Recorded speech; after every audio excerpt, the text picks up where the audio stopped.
Hello everyone, and welcome back to Dragon Riders. We are on episode number 4, which a lot of you may be saying, hey Sheepy, this is episode 3. No, it's not. We recorded an episode 4 off stream, and it is now up on the YouTube. So if you haven't seen it yet, go give it a look. It's a lot of fun. It's essentially each individual Dragon Rider and Dragon pairing having a little solo time. Well, not every single one.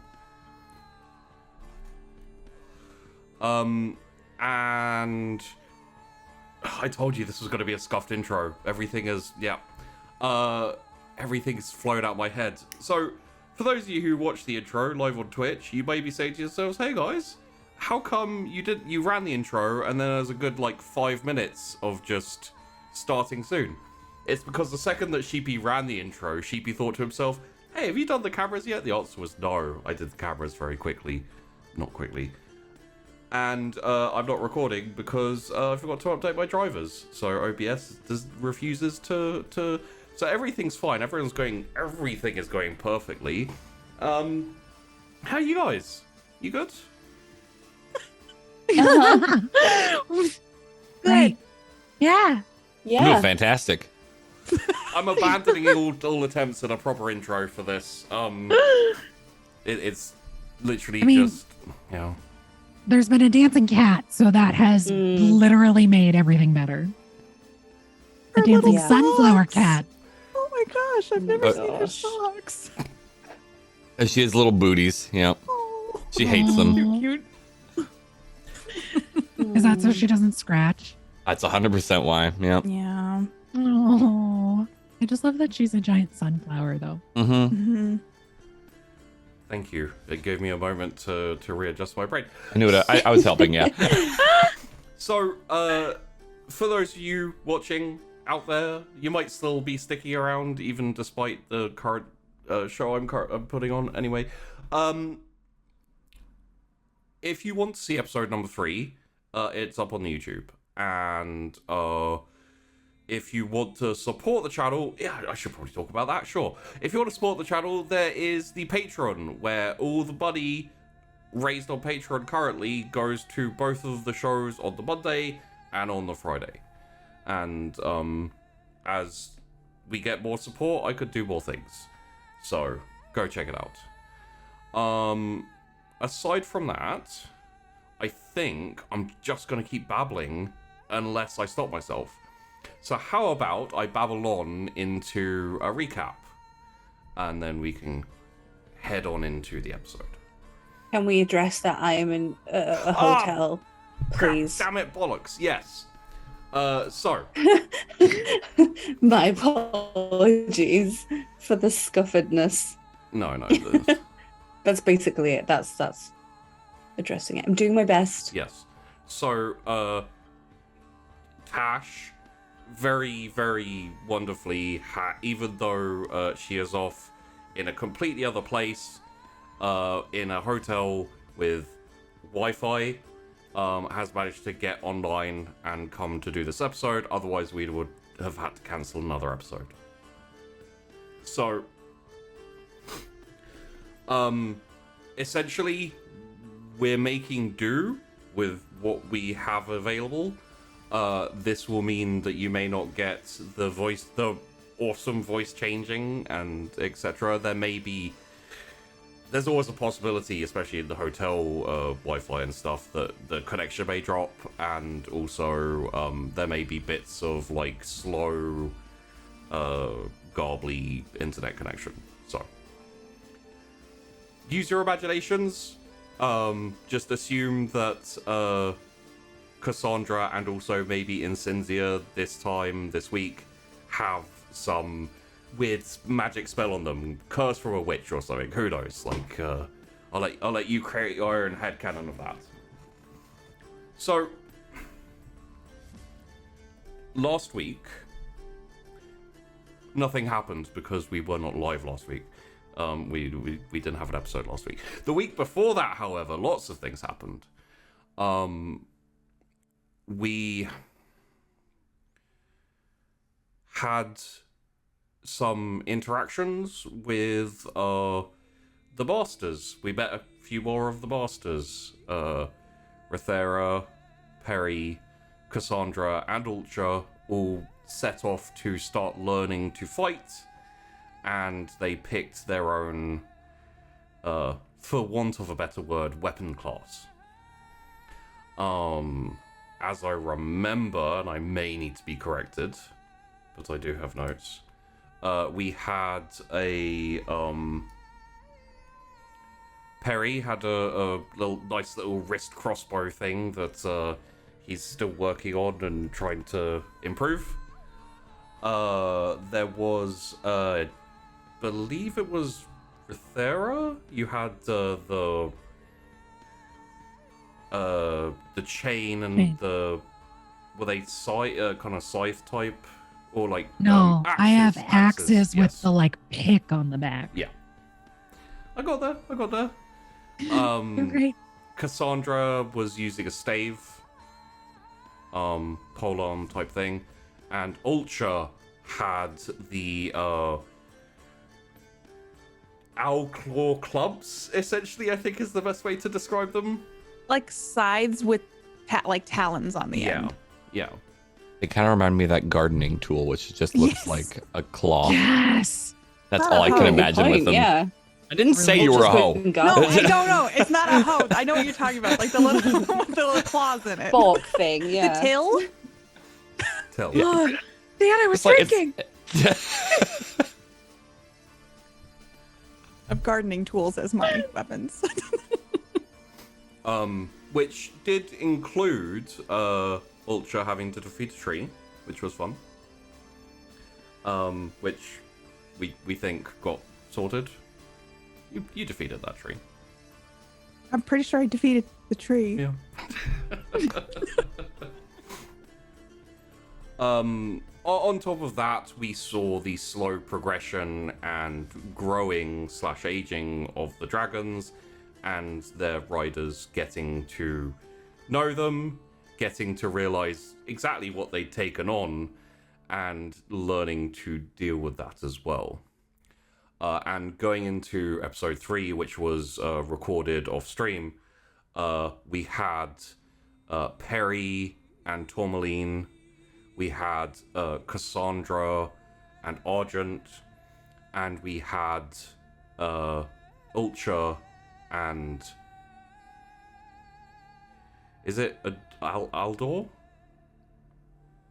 Aldor, sorry. Harder. I had it down as Ardor. It is Ardor? harder. What is Ardor? I Oh, didn't type Ardor, right. That was okay. my fault. I have it as Ardor because it's like arbor. Like Yeah. I hit the wrong letter. That's my like a fault. tree. Mm. It's all good. So they all had a little excursion of kinds. Ultra finally managed to head back to her home village with Ardor. That was interesting. Let me just say, if you like cults, you should check out that part of the episode. If you're into cults. Hashtag not a cult. I mean, I don't think that could be said anymore, right? No, not after the last episode. One of the elders told a story. It was interesting, but also a little bit... Pretty culty. Yeah, it's very culty. Yeah. Pretty culty. Yeah. I think the funniest thing was Ardor sitting there like, this is... okay. And Ultra's just sitting there like, yeah, this is what I was taught. Love this story. Ardor's, yeah, this is definitely not a cult. I work for a cultist. Neat. Perry and Tourmaline were tasked with a... would you say it was a riddle or a puzzle? Probably more of a riddle, really. A puzzly task. Yeah. Yeah, which essentially involved something Perry is not amazing at, which is waiting. However, they did get a chance to mess around with their ability with trying to figure out how to utilize the power of Tourmaline Brown Dragonness. did result in a big iceberg and also a croxicle, let's call it. We killed something with that first one, didn't we? A fish. We scored a fish, yeah. You Yeah. speared a fish. We killed a couple animals along the way, unfortunately. I mean, if they aren't prepared for sudden spiky ice to come out of the swamp, Yeah. like, survival of the fittest, bro. Whose fault is it really at that point? Yeah. So, additionally, Cassandra and Argent went off to do a little bit of hunting. They went to go searching for some wild boar. We got to see Argent hunting, which honestly was really, really cool. He utilized the power of water, which none of the other dragons can do. And essentially, it was like a scene from Anaconda. So, Nice. yeah. Ah. Yeah. Just a creepy snake lurking in the river while boars came to drink, and then was like, unfortunately, due to scheduling and problems and life being just a giant pain in the arse, we didn't manage to get Rithera and Incensia, which is why, to begin at the start, we will be joining Rithera.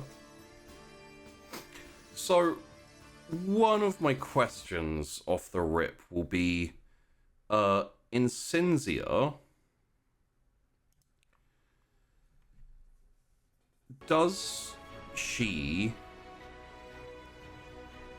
tend to, does she hang out in the nest much, or is she more often out and about? I don't know. I kind of, my impressions. I'm definitely out. Yeah, would be like an outside dragon, as it were. Yeah, well, there's nothing at home in the nest really that I need. So Mostly just go. wander in and sleep and maybe eat. You do still eat at Return and see if if I've hunted more. There are some people who are not so good at that. And see if anyone's around to go hunting, or flying if Rithera's there, or if she's busy. So, what I will say is, again, this is a couple of days after the first flight. And Incensia, you're probably outside the nest, maybe just a little ways away in the forest, like the beginnings of the forest headed out behind the mountains. Rithera, you are currently by yourself in the nest, and well, there's always stuff to do around and about the place. So, as we join the both of you, not quite together, but Incensia, I imagine you're going to pop your head into the nest at some point soon. Feel free to do that when you want. Rithera, what are you currently busying yourself with? I feel like I probably would have gone hunting already for the day and like brought that back and like maybe had prepped a little bit. Maybe there were some things that like, I'm sure that by this point Cassandra had her pillow, but like maybe there were some more things that just kind of was like, okay, a trade again. And so maybe I'm making something or just kind of pottering around, just kind of finding things to keep myself busy, but also continuing to make it more homey. And carving a utensil or Sorry. You know, that's a very good question, actually, that popped into my head. How is Rithera... It's like, because, you know, this whole area is not a caveside mountain, kind of secluded from all the other caveside mountains. This is a lot more communal. Obviously, you have your own space. But at the same time, it is a lot more packed in, and it isn't rock all around. So it's got to be a little bit of a transition to go from where you were to where you are now. I guess it has been 6 months, so you're probably getting used to it at this point. getting used to it. It still doesn't feel natural, right? Like that's not what I'm used to, but I've kind of realized, you know, as that was a part of my upbringing, it's like, okay, we're here to help others and we accommodate and things change and we're there in service of others and taking care of others and also taking care of ourselves. I feel like Ruthera would have transitioned into that well enough and comfortable enough. Yeah.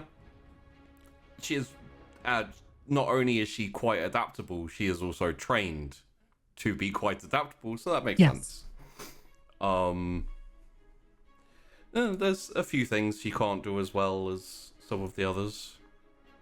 No, there's definitely reasons she trades her services of hunting and plucking feathers and gathering and that sort of stuff. Actually, this would be a question for, I think, for all of the riders at this point.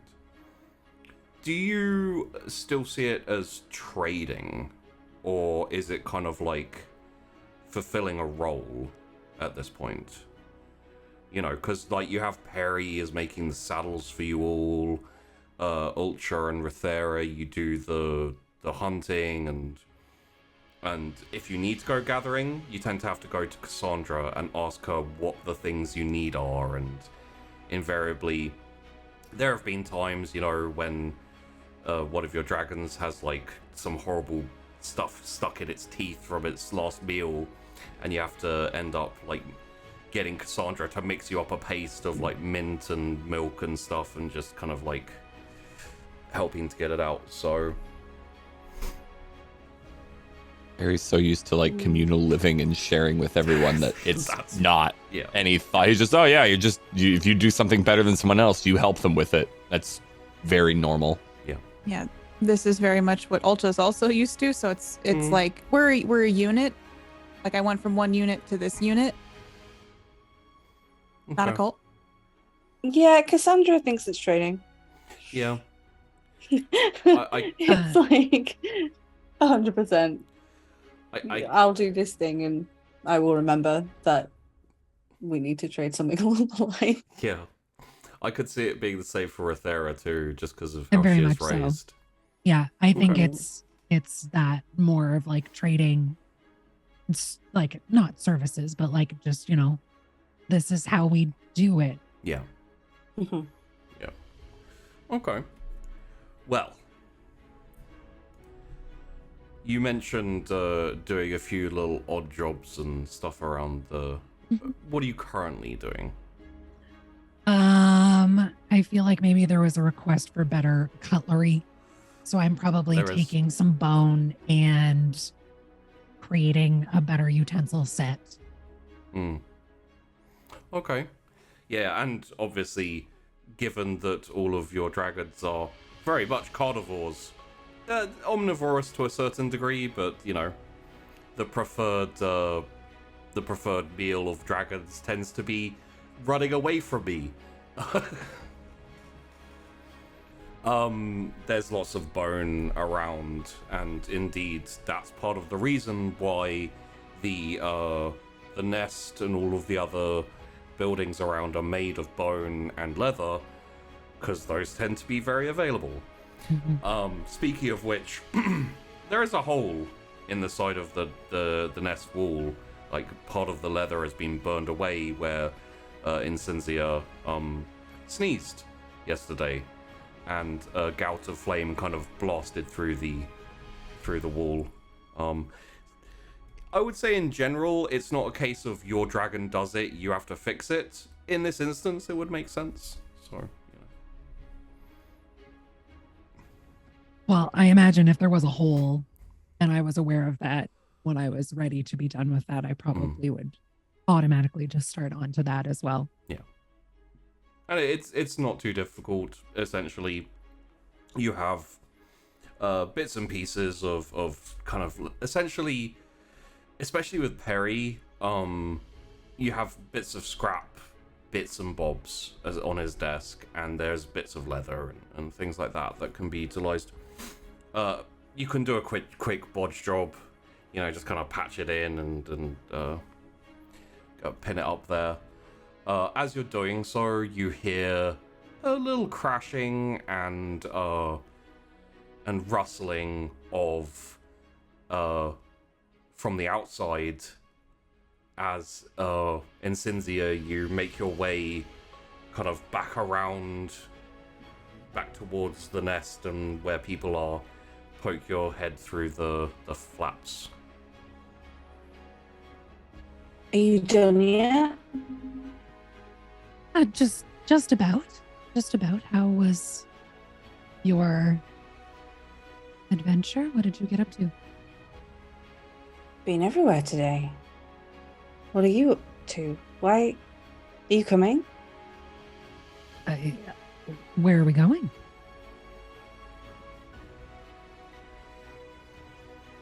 We could go for some more food, as always. That sounds like I look over at the food stock and I'm like, it's still pretty full, but in my mind, I'm like, I just really would like to spend time with Insincia. So I'm like, absolutely. And also, they go through it pretty quickly. Yeah. Sounds absolutely great. Well, let's go. Are you in the mood for anything in particular? Something warm. Okay. So fluffy. Got it. I've just like gone like, I'm like, ooh. Very quickly, I'm like gathering my things to like get out. Yeah. Mm-hmm. Once you've got your stuff, you head out the flap to the tent to the nest, and you could see like just on the edge of the forest a little ways down the path. Is just kind of like standing there, looking back, looking forward, looking back, looking forward. It's like, come on, we gotta go. Without hesitation, I'm like sprinting. I'm like instantly ready to be like, okay, we've this has kind of come, I think, our routine of like we try to go without hesitation. We're just like, okay, when one of us is ready to go, it's like, let's jump right into it. Now, the question becomes, in Cinzia and Rithera, are you hunting on foot, or are you taking to the sky? I don't like hunting on foot. I only have 2 feet. That is true. So I'm flying. You can walk if you want. How comfortable are you with that? That I think Rithera is still like trying to feel you out because of course I get the very like cold shoulder and very like, so I think Rithera, as much as she knows that she needs to lead, she also looks to you for what, like, let's make sure that you're comfortable with it before we push forward for something. Well, we need to practice with her. You're throwing. Okay. I'm throwing from let's go. And I'll climb onto your back if you'll allow me. Yeah. Yeah. Okay. I'm not slowing down now. So yeah, learned that very quickly.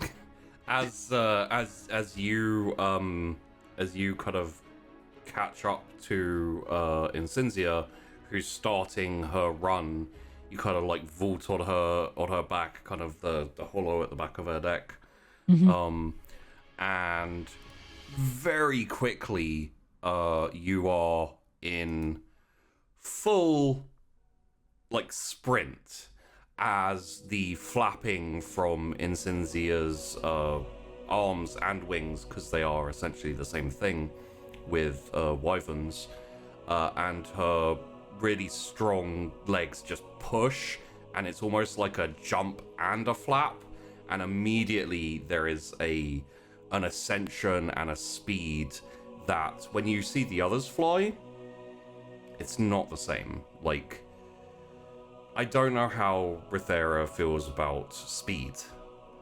I know that when we first met her, when she was hunting, she did like the chase. Rithera likes the speed. Like, that's not, I don't think that that's something that phases her. Yeah. I think that it's all a part of the adrenaline and the hunt and the focus. I think it's like, if there's any sort of uncertainty, it's just like, I'm used to being taught. I'm not in a position yet of being the teacher. So especially with someone with my dragon who feels very independent, it's still trying to figure out what that is. But more speed, of hunting, all of that sort of stuff, I'm so used to and is totally my element. Yeah. So, Incendia, you kind of, like, use your acceleration and also your, wing beats to, like, ascend to a nice, decent height that gives you a view of the area below you, and then you essentially, like, start catching the thermals around this area to start hovering. Because you're not necessarily smaller, but you have a slightly more raptor style of frame and bearing, which lets you be, I would say, if you were to take wyverns themselves, they tend to be a lot more like an eagle or a falcon. Or a hawk. They have great bursts of speeds. They like to go very high and then just do a dive. It's great fun and also very effective. Yes. Yes. And maybe a little bit terrifying for those who are along for the ride. Well, they'll learn. So, starting off, let me ask you,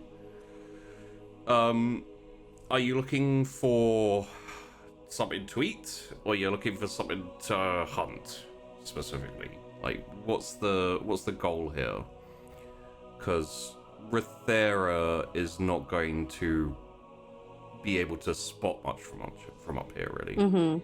So it's on you. I mean, always hungry, but we do have a food supply, so I think it's more of going out on the hunt. And we're still getting used to each other and practicing, and I don't think we've probably had much with your chain and axes yet as we've been flying. So maybe we could try find something that flies. Ooh. Okay. All right. So around here, not much flies. Because around here you have... Well, that's not true. There is one thing that flies around here. They're called dragons. Dragons. Invariably, you tend to get migratory herds of animals that move through or are here for a little while, who tend to be mostly floor-based. They like to hide under the trees, in the foliage, because there are dragons around. You do get sometimes like seagulls, a few pigeons, nothing too big or impressive. However, even just hovering up here as you are, you can see like a flock of, I don't know, maybe pigeons or sparrows or something, I would say that in terms of speed, they might be a challenge. In terms of hunting, probably not much of a challenge. And in terms of satiation, unsatisfactory to say the least. But... Well, I think like we are always hungry, but there is the food stores. Yes. And it's a challenge of it a little bit. So I think let's go for that, and I'll have some snaps, and Rothera can have some throwing attempts. Yeah. Okay, so for me to understand correctly, the aim is to have both of you essentially dive bomb a flock of, let's call them flock pigeons. Pigeons. And basically have at them. Do a little bit of aerial combat practice, maybe snack up a few feathery treats in the process. Yeah, sounds great. Sounds awesome. All right. In that case...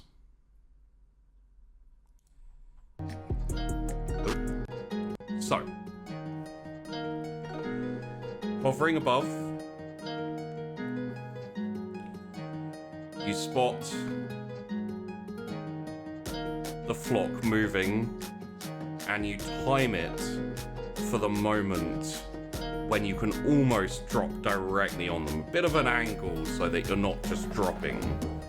And you fold your wings, and you point your muzzle down, and when you do that, the thermal stops holding you up, and you start to plummet down straight at them.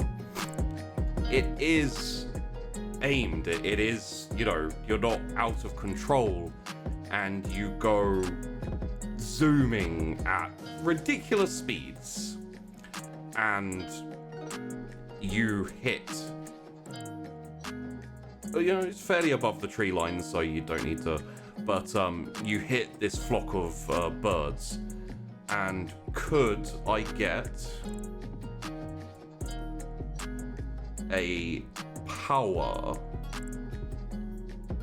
from Incensia? And could I get a martial from Rothera, please? I did not do so great. So, Incensia, you have the fast and powerful tags. Yeah. Oh, so I need to do 2 more. I don't know. What do I do? You were doing power, so that's 3. Yep. Yeah. I rolled that. Okay, so with those 2 tags, you can use them to lower the success gate. That does bring it down to a 4, so you still don't succeed on any of those power hits. Essentially what that means is you're not traveling at the speed really necessary to like break them apart, but they're only birds. So essentially what's going to happen is you're just going to, kind of like even out in the middle of them, and you're not super well controlled. Actually, could I get another roll, please? Rothera, could you please roll me your control as well, please?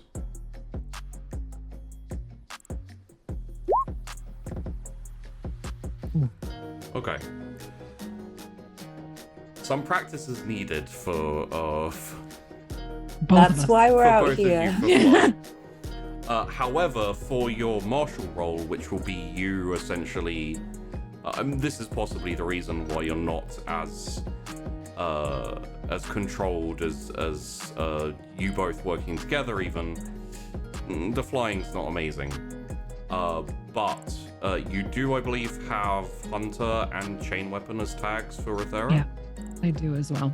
So even having that with 4 successes, with success gate of 4 with those 2 tags, as you fly past the and kind of like go straight in between the birds,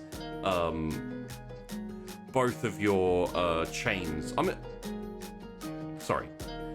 Are you using your chains or your axes in this instance? Well, we said that they were connected, right? On a chain. So the axes themselves can be connected via the chains. Essentially, you have a long like chain going down with weights on each of them. So you can use them individually and swing the chain and like capture things with the kind of weighted. It's like a little bell of metal, and you can use those to wrap around people, or you can connect them together, and you can use the axes as one chain. I think I would have them together in one chain. Of like, at least then that way it's like the idea of like, if something was to come close combat, I've got the one that I can be close with, and I want to kind of keep that comfort, and then also practicing the throwing and like getting into something and pulling it back to me. It does also give you a longer reach. Mm-hmm. Okay, so in this instance, the problem is these are like pigeons. I chopped right through the pigeon. I mean, so what essentially happens, I imagine in Cinzia, you probably actually just go face into one of, and you've got like a flapping, scrobbling, squawking bird, like as you like push through. It's probably a bit stunned as well, maybe concussed. And Rithera, you swing your chain and like fling the axe out, like perfect accuracy. Unfortunately, you're using axes on pigeons, and there's just an explosion of feathers. You're not even 100% sure how many you hit. The fact of the matter is successful. Overly so, maybe. Raining feathers. Yeah. Yeah. I'm just trying to snap at this pigeon that's like in my face right now. Yeah. I mean, essentially, if you just like shake your head or anything, like you could either just give it a chomp or dislodge it. Bit of a chomp, okay. Chomp.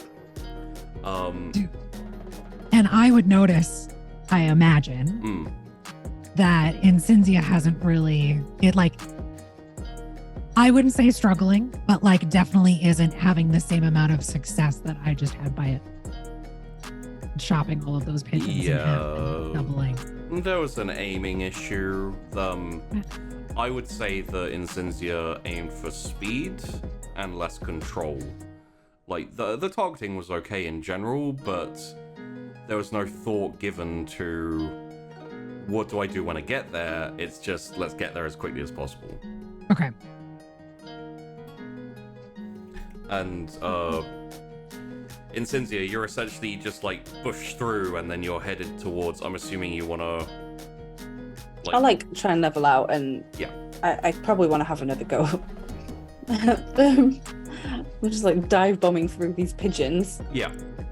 So you essentially open your wings and you catch the air and start to glide and then flap and head back up towards the clouds, towards a higher position. One thing I will say is that you're fast and got strong, powerful wings. The problem is gaining this height is more tiring. And you realize like this is probably the first time since your first flight where you've realized essentially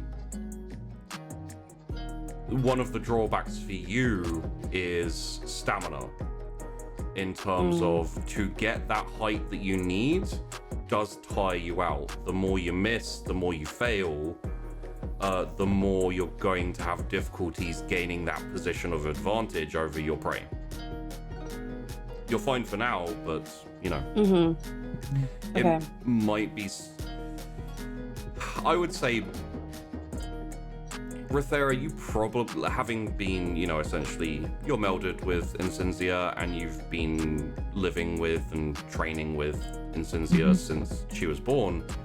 You probably notice a slight tiring, a slight slowing of her, I imagine you both think, to some degree, might want to train a little bit on stamina and, you know, just do more flying. Right. And Incensia, could you please roll me a resolve? Yes. Okay. Oh. It's alright, we're getting rid of all of the 2s and 3s at the early days. I'm like, I'm so confident. It's fine. Is there anything, like, I'm sensing this, I'm noticing this. I would Like- probably, like, I just had, like, the success chopped them all in half. As a rider, is there anything I can do to support Incensia?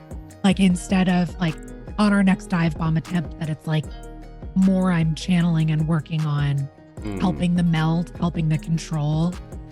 Yeah, so when you attack in the air, if Incensia is going for a strike or going for an attack, she'll roll the power and you'll roll the control. Okay.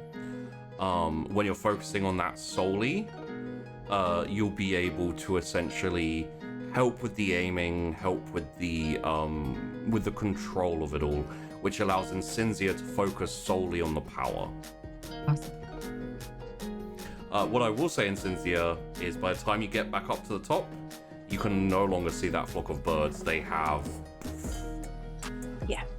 What I will say as well is you can see in the distance what looks like possibly a reasonably large mountain goat that is essentially like traversing its way on top of a little cliff hill area.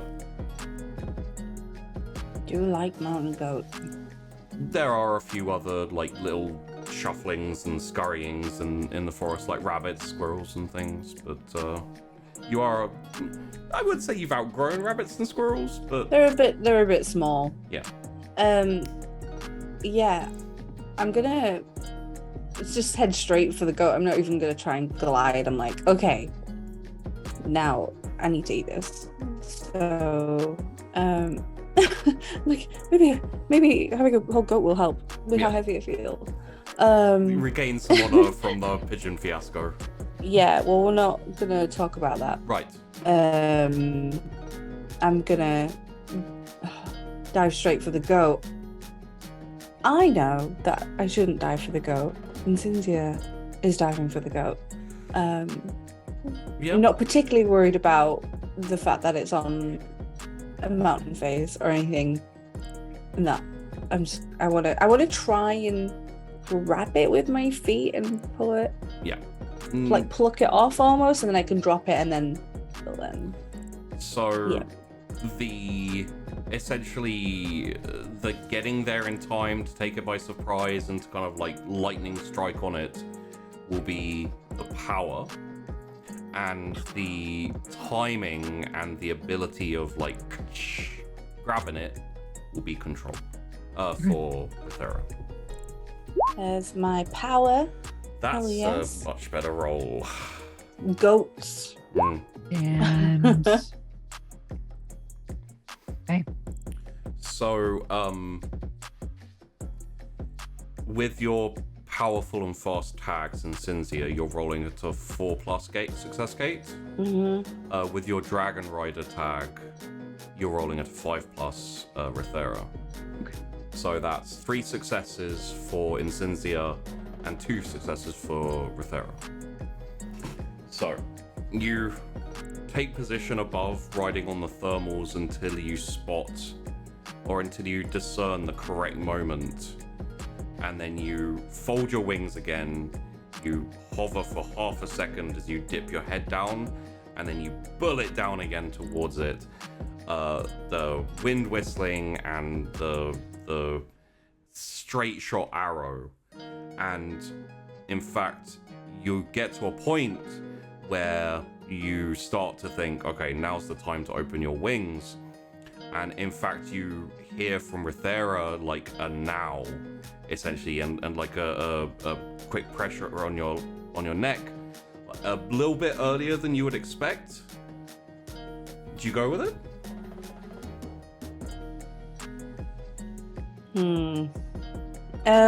I think I'm surprised by it in the moment, so I do. Yeah. Like, what? Yeah, you reflexively open your wings and use the wings to essentially cut through the air and glide and like kind of just skim the face of the cliff as this goat is like, you know, trying to climb up it and everything, and your talons just like grasp around it as you pass it. You know, if you've seen an eagle grab a fish out of the water, it's like that. It's just like, rah! And then, so. That's what I was going for. So. Well, you realize that if you'd have done it on your instincts, you would have missed, and maybe hit the cliffside a little bit. It would have been undignified at the very least. Well, that's unfortunate. I mean, not that you have to say anything, but you are aware of it yourself. Yes, it's unfortunate. So, for wyverns, especially, you know, they're a bit smaller, they're much more focused on speed and a strong hit. Once you've grabbed your prey, you got a couple of options. The easiest one is, hey, I grabbed you, now we're in the air, goodbye, and just let them drop. I wanted to grab it and just drop it, like, so it was off the... Okay, so you're not even plucking it, you're just... So it was, you know, against gravity, because it's heavy. Yeah. Right? Okay. I'm already struggling a little bit with carrying heavy things. In that case, your prize awaits at the bottom of the cliff. Sorry, Rithera. So much sass. I'm here for it all. Yeah. Yeah, so I'm just gonna shoot down and start chomping on the goat. Okay. For my dinner. Yeah, and Rithera, I don't know. Do you want? I imagine you jump off Cynthia's back, but If we're down on the ground, yeah. And I would probably start looking around as Cynthia has their prey. I probably would kind of be like looking around, seeing if there's anything else, seeing if maybe there's a turkey or a deer in any of the like areas, just to be like, well, we were hunting, and I know that I hit those birds really well, but like it's almost that competition a little bit too of like, well, you fully got a prey. I didn't actually get anything. So just taking a glance around to see if there is anything. Okay. In that case, could I get a resolve from you, please? And you can, well, you'll have a 5+ success gate with your hunting. 2, okay. 2. Looking around from your position, yes, there's indications of some rustling, and you know, it doesn't look particularly big, but big can the smaller, you know, like a squirrel or something, come not necessarily gonna feed you well, but it is harder to catch than, say, for example, a big slow boar that's kind of waddling along. And Cindy, are you still hungry? I'm always hungry.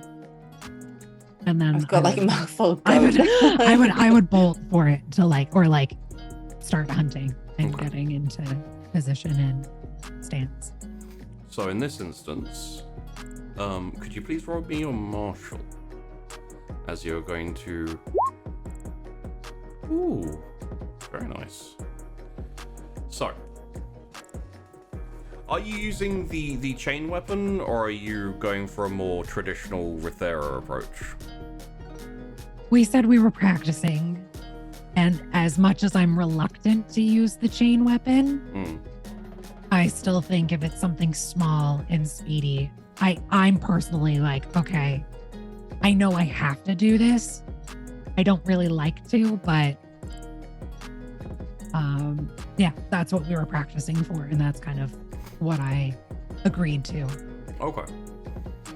So, in this instance, you are essentially moving swiftly towards the areas where essentially there appears to be some movement in the trees and the undergrowth and all that type of thing.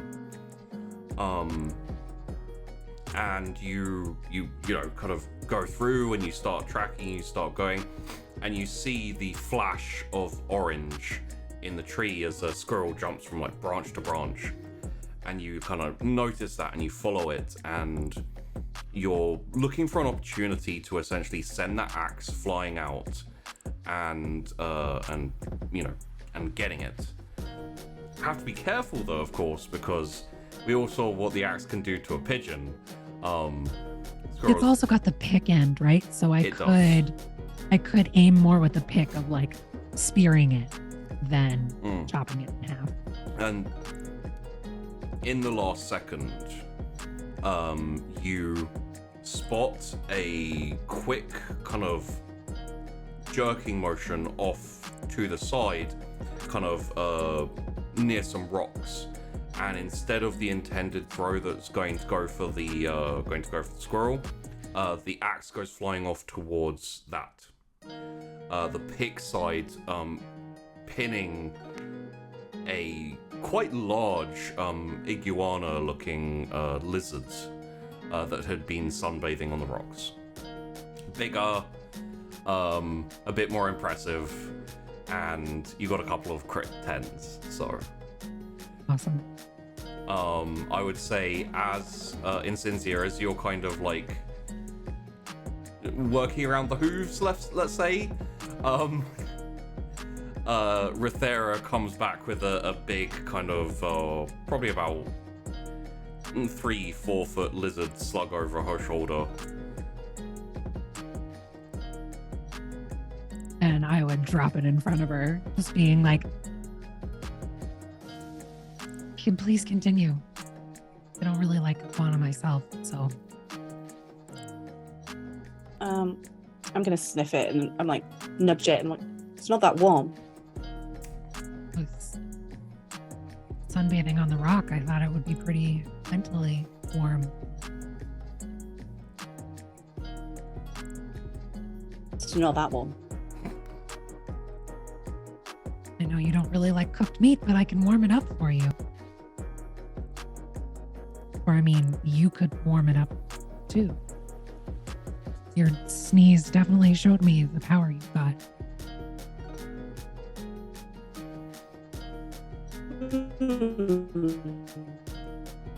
We can, I suppose. I'm gonna try and heat this iguana up. Okay. With my flames. All right. So, I assume.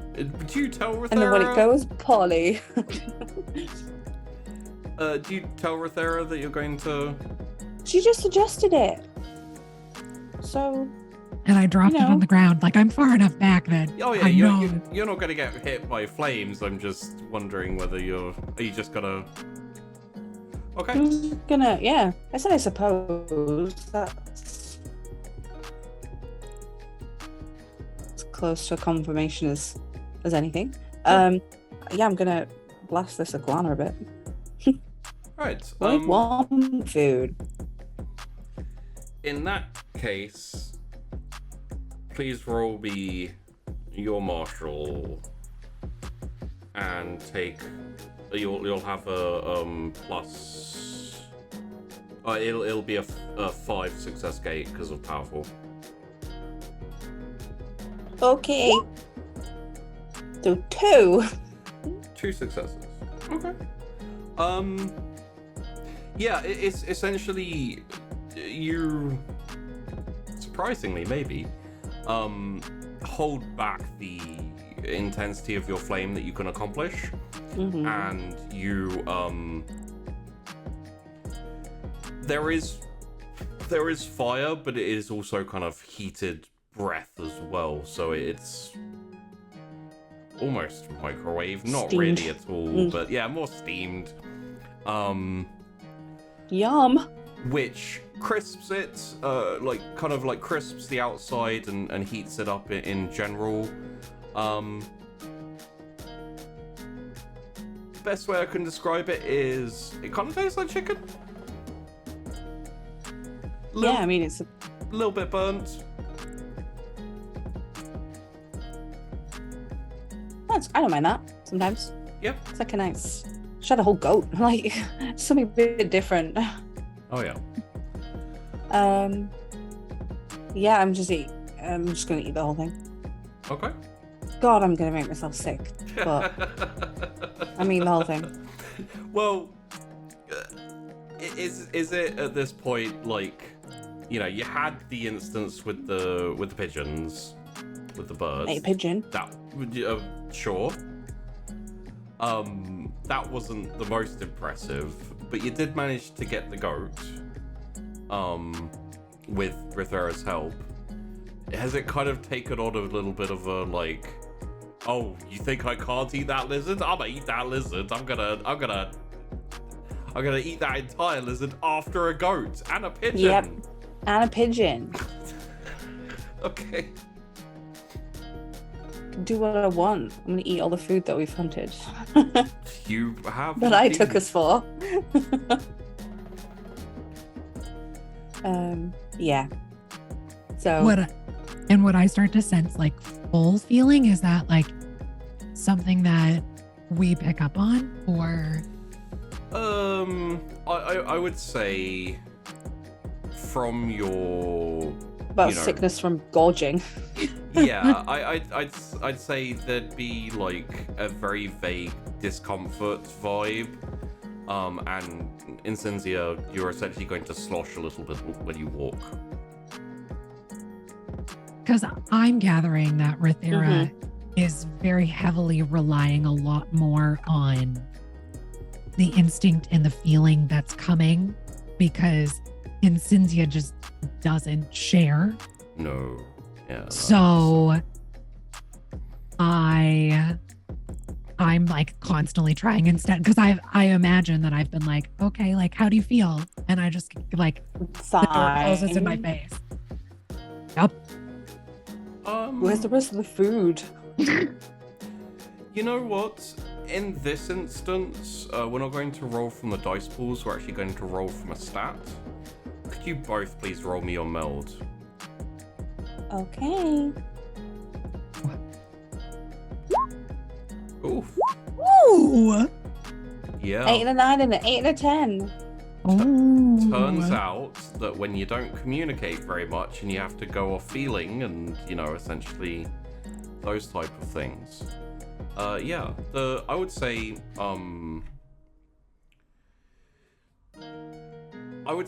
not necessarily the strongest bond. That's hard to tell.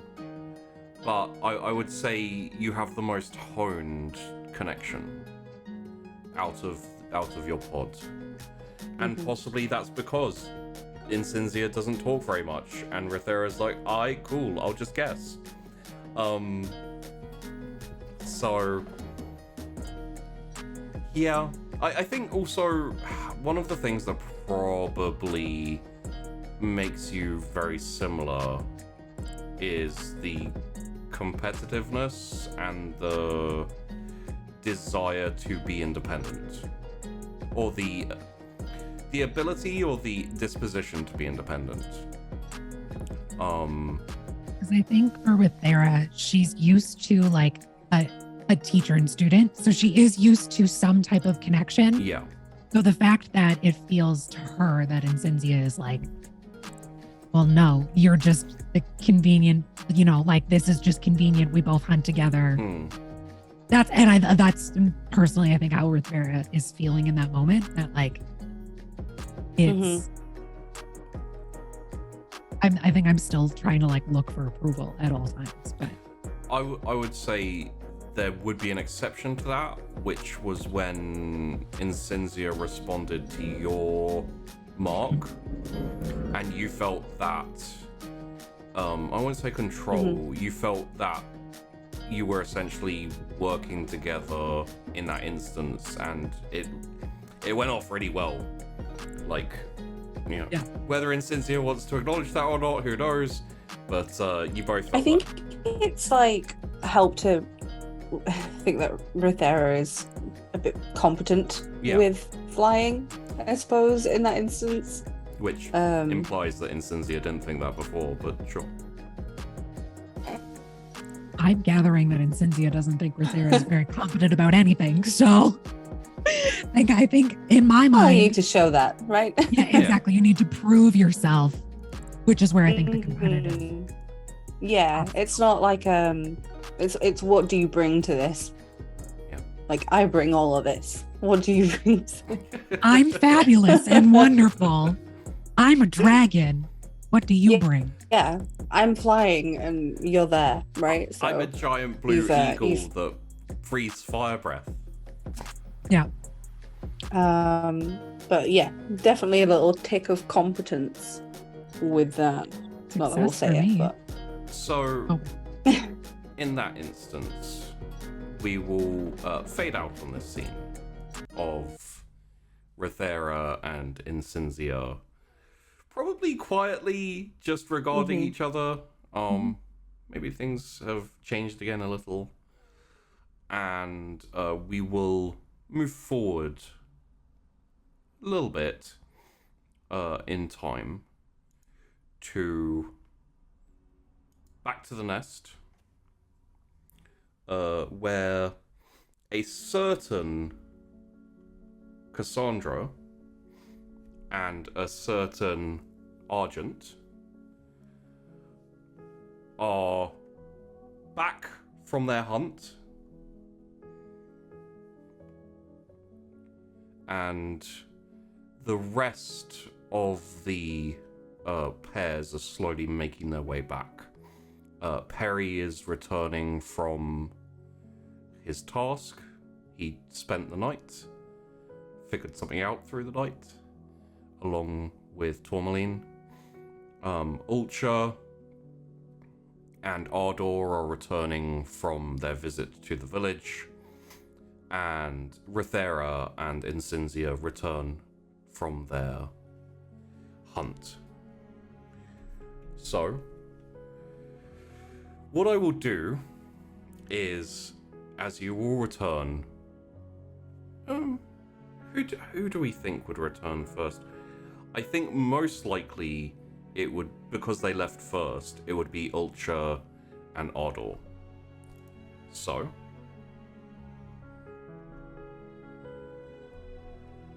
in this instance, Ulcha, Ardor, you touch down after having a very interesting conversation, well, a very interesting story told to you, staying the night and doing a little bit of quick hunting in the morning. It is a bit more bare up there in the village, in the snow and everything, but you managed to catch, I would say probably a couple of like rabbits or something, you know. And you touch down and start making your way into the nest.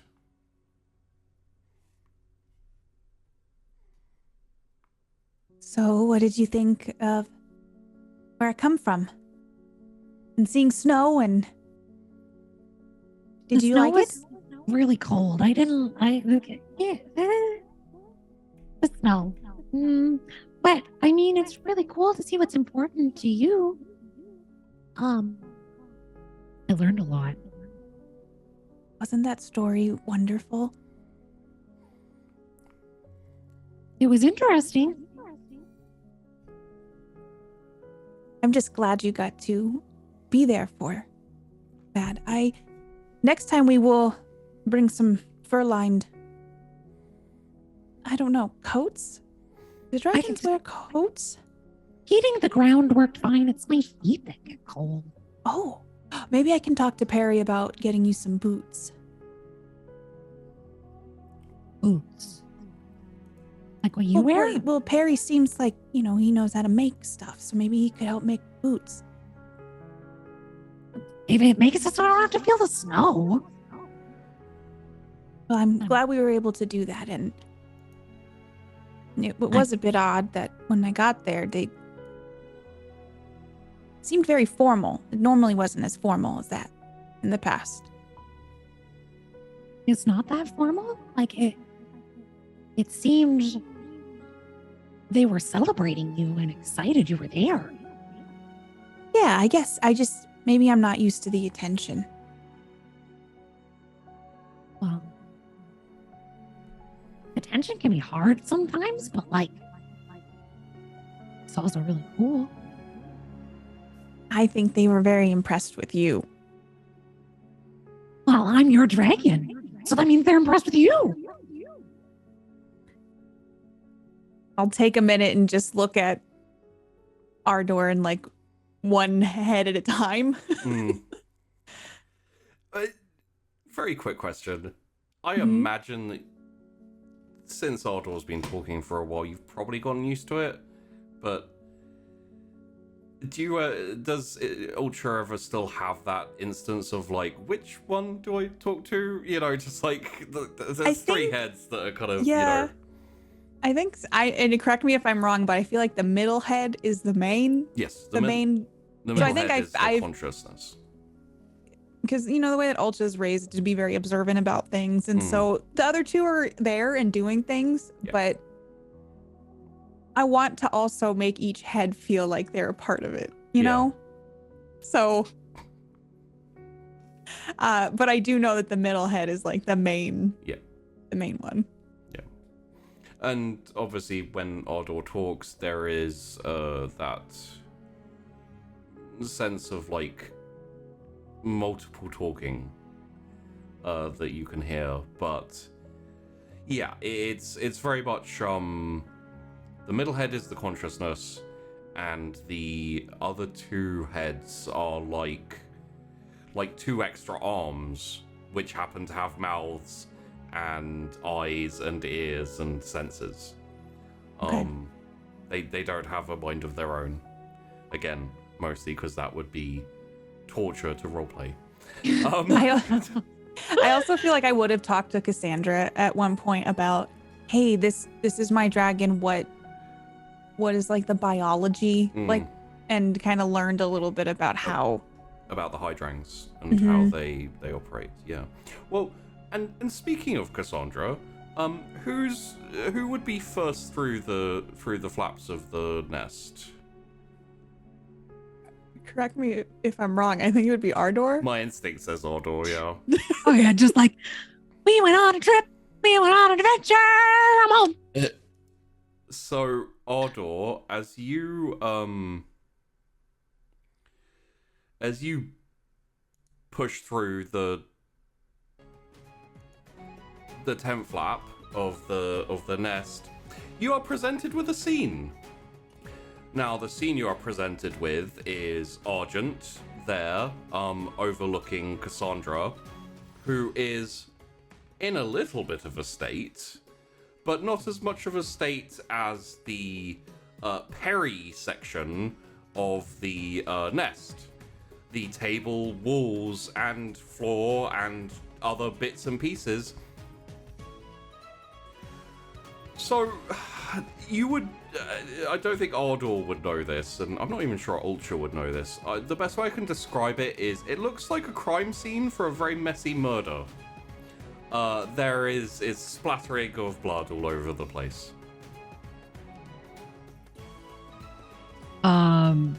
If I'm popping at least one head in, yeah, maybe one's looking back still at Ultra, yeah, but the one head's in, I think it would be instant stop. Yeah. Just entire dragon being oh. I imagine if I'm walking behind Ardor, I'm just gonna bump in to one of your legs. What? Why are we not going inside? You might want to come see us. Is everyone okay in here? I'm just sat on the floor at this point, I think, surrounded by everything. Yeah. Just everything. There's some tools, there's something. I don't know. Bits. Who knows what it was at this point? Let's call them bits. Bits. Like I feel like it's like Ardor a scene says from Carrie. Oh no. If Ardor says is everything okay, I'm gonna pick up my pace and open up the flap. Squeeze through. And I would totally like kind of wiggle my heads out of the way to like let. So what you're presented with, Ultra, I will tell you, I'm not sure how much you'll be able to discern. But it is the remnants of a couple of boars that were hunted by Argent and Cassandra. You may not know this, but she was attempting to essentially harvest the fat for use for the scales. So there was butchery involved, there was skinning, and mistakes were made. Argent oversaw things. Yeah, it went great. Yeah. I imagine there's the book that's just sort of got a corner in some there's red, probably multiple books that are partially, and they're just like dotted around. I'm like, I don't quite know what went wrong. Do we tan the hides now? I think they need to be dry, Argent. So Hello. Are you two okay? Very well. No. Yes, we're fine. So can I piece together that they were doing this, like they were doing like hide fat retrieval? I would say you can piece together that they went hunting, which is impressive for Cassandra, maybe for Argent. You can maybe piece together that they were trying to basically butcher and harvest the food for something. I would say that even the most skilled hunter and trapper and butcher would be unable to exactly discern the purpose of this endeavor. Did a animal explode in here? We hunted. But what happened after you hunted? We're harvesting. Harvesting? This is an activity we do outside so that it doesn't get on the sheets. Well, Rethera's knives were in the nest. And she's butchered here before. We got a pan. And The pan. Argent points at a pan that has bits and such in it. Well, the goal is when Rethera does it, most of it goes into the pan. That may have been some of our problem, Rethera's- Cassandra. I think we had a few problems, Argent. But I will help you clean this up. that may have been the first. Can I inspect what they have harvested to see how well of a job they've done? Yes. It's you know, honestly, maybe just throw it all out and try again. It would be the best option. Not that there's nothing left. You know, there's still bits everywhere. The problem is that it's all over. There's not much that's kind of salvageable. Contaminated. Yeah. Oh, this could be a good quick little snack before the dragon leaves. Snack? Yes, like it should probably be eaten quickly. I'm really not hungry anymore. Well, Argent and Ardor, are you too hungry? As soon as snack was said, I'm like wiggling into the tent and like automatically like doing the like looking for approval before I completely Well, watch out, there are knives around. Oh, yeah. I'm going to start sifting through the pan to see if there's like loose knives in the pan with the bits. Oh yeah, knives, scrapers, like prong forks. I already ate. There's a spoon. Well, I'm going to take one piece out that I have smashed together in my hands to make sure there's nothing sharp in it. Okay, and I'm going to feed it to Ardor. Yeah. I think maybe we should do a lesson. Not. I don't think that this boar, was it a boar? I see some tusks. It was two boar, actually. This was two? Arjun did great, don't you think? I caught 2 at one time. You couldn't tell that, I mean, with the butchering that you've done. I ate some of one. Okay, that may. I think Rithera and I'm not as good at this as Rithera is, but maybe we could all have a lesson outside sometime about how to do this. Well, we had the theory down. You know, we had a list. Oh, it was to be done in a certain way, perhaps. From the book. Well, sometimes books are good to kind of give you a ground. One of them is around. I found it. Picks up a book between 2 claws, and it probably drips a little bit. Ooh, oh. I'll try to read it. I'll lean forward, and there's probably like blood dripping on it. Yeah, there's a good base there, but sometimes having someone show you who's done it before makes it easier. Like, I learn better by seeing or doing. We are doing. Yes, but you know, I'm very excited that you two have tried this. This is a big thing for you, Cassandra. So we tried. Oh, I guess, how do you feel about this? And I'm just gonna look around. Is there blood like on the beds and stuff? Yeah, a little bit. Yeah. And great job to Archon for catching 2. Well, Yes. I got 2. That's Very wonderful. sneaky in the river.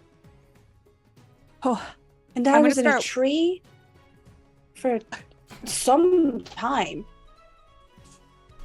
I'm gonna be walking around while you're telling me this, Yeah. gathering the sheets to do a load of laundry. I am literally just still sat there in the middle of this catastrophe, like watch it, like, and I was in a tree. Can I tell that Cassandra's a little traumatized by this?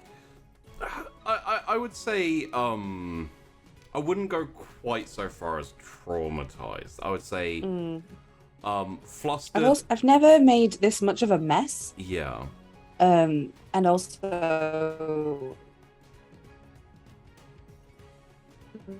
although you do pick up after yourself, I have been picking up after myself, not that much. Because other people do that. So I'm like, well, I'll deal with what's in our reach.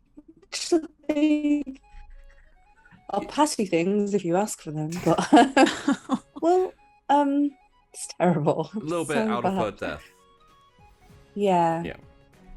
Yeah. I would call for help, like if I were at home. Additionally, there is a thwomp and what you can essentially hear a little bit of. Actually, no, there would be no mumbling or anything like that, as Rithera and Incenzia return.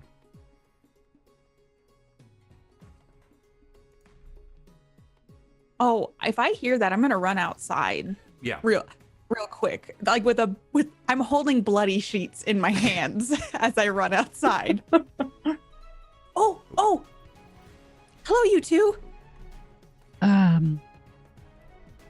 What happened here? Quick heads up. Cassandra and Argent went hunting, which is great. But they tried to do some butchering inside, and there's a lot of blood, and we may need to find your knives in the viscera. They went hunting. Inside. 2 boars. Argent got 2 boars. Really You couldn't proud. tell, Well, really. like he deserves a prize. Well, it's good for him. Cassandra knows that I would do this for her. And I'm going to like probably be like looking behind you. Is everyone okay? I think so. They tried to do it based upon what a book had, step by steps, I think, and then just a lot of pieces. That's stupid. We're nice to others. Well, was. Sometimes in Cinzia, some people or some dragons might not instinctively know how to do everything perfectly the first time. Well, then they practice. Exactly. This is probably the first time they practiced. You'll start somewhere. It's true. Sandra knows I would help her though. I said maybe we could try to set up a lesson with you because you know how to do this the best. That would probably be the best. Yes. Set outside as well. Absolutely outside, especially for first time. Okay. It smells really bad in there. And we just cleaned it too. I'm gonna get started on the sheets. And I'll go see what we can sort out. And Cinzia, can you help, please? What? Why? Because this is for everyone. This is everyone's pod. But we have to sleep there. So I don't mind the blood. It's fine. Well, it would be very nice to do for others. Helping, teaching, we can teach as we work through this. You're saying that, they made the choice of, learning adventure. We can guide them as we go. Because you know what you're doing. They don't. I'll show them once, and if they don't get it, that's their problem. Then I'll head inside. Yeah, I'm just gonna barge through a little bit. Push past right there, even. Fine. Okay. And as you I was gonna say Cassandra's started picking things up, I suppose that is what we have to do now. Yeah. As you're starting to clean things up, and I imagine Argent, Odor, probably not in Cinzia actually, just because you're already sloshing a little bit. Maybe snuffling up some of the bits and pieces that. Oh, absolutely. Yeah. Also, as a little bit of a side note, Odor does shift through your brain that when they were like, oh, isn't it so impressive that that Argent caught 2 boar? You're like, I've got 3 heads. I could probably catch 3. Absolutely, but probably wouldn't say that out loud. No, not at all. But the thought occurs, and a little bit later, as you've mostly tidied up, you hear the return of Perry and Tourmaline. Oh, we finally made it back. Okay. What was our tasks for today, Tourmaline? Do we have anything? We can just rest. We just got back. Oh, good. I can work more on the crossbow. That's good. That's a good day for rest, yes. It is good to be home. Oh, yes. Oh, yes. Let's see. We were... Let's see, the crossbow. We had the saddles we still needed to work on. I'm almost done with yours. And in Cinzia's, we need to figure out a good one for the 3-headed because their back is a bit thicker and why is everyone running around? Yeah, you hear a lot of noise from inside, arguing, little grumbling. I imagine. Also, like, why is she running? Was that blood? Yes, I think it was. Why were the blankets and what happened? Oh, what happened? Let's like Harry kind of hops off really quickly and. It smells like animal. Is there an animal attack inside? Maybe. Oh, okay. Starts jogging to keep up with Tourmaline sauntering toward I'm the. behind you. Oh no, I guess we walk at like the same pace because you have short legs. Yeah. Tourmaline sauntering is about the same speed as Perry jogging. Yep. And as you push your way into the nest, you're presented by the scene I have described before. Except for more cleaned up, less bits. What happened in here? Harry's eyes dart toward his table. Still quite messy.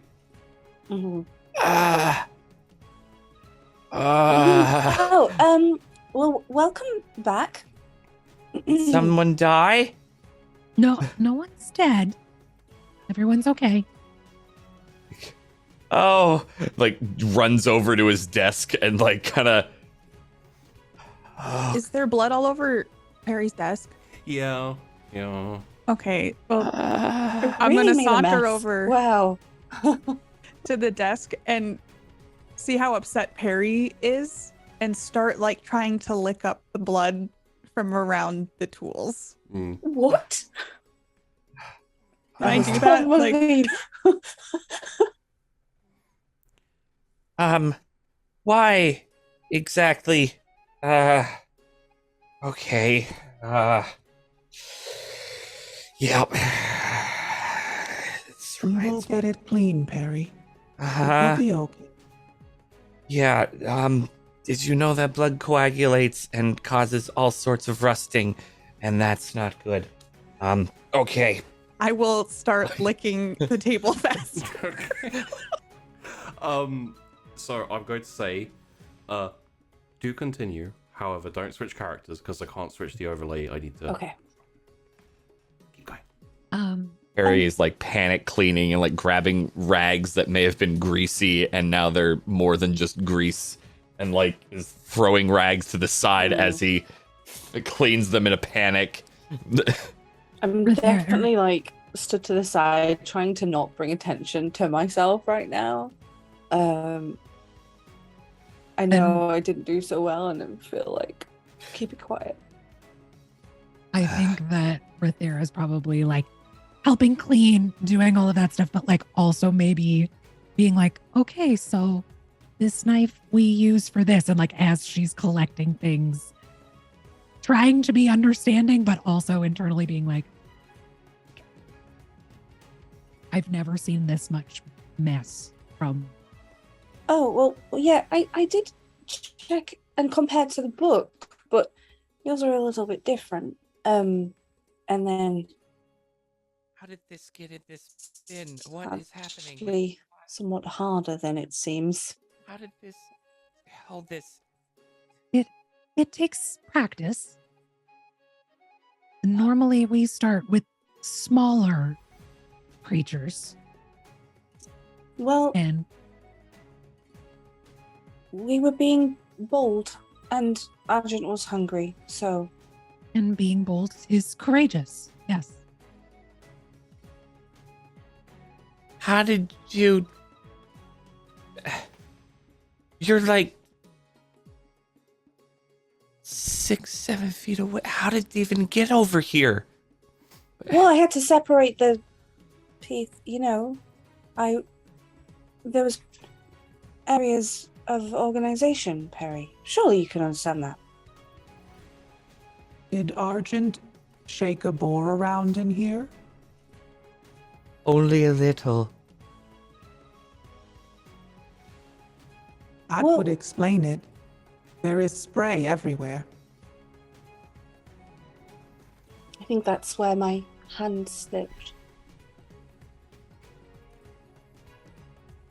Okay, I have learnt not to butcher a boar inside. Yes. I hope you all can appreciate that. I would very much appreciate, yes, that never happening again. You helped me. He like looks at her aghast.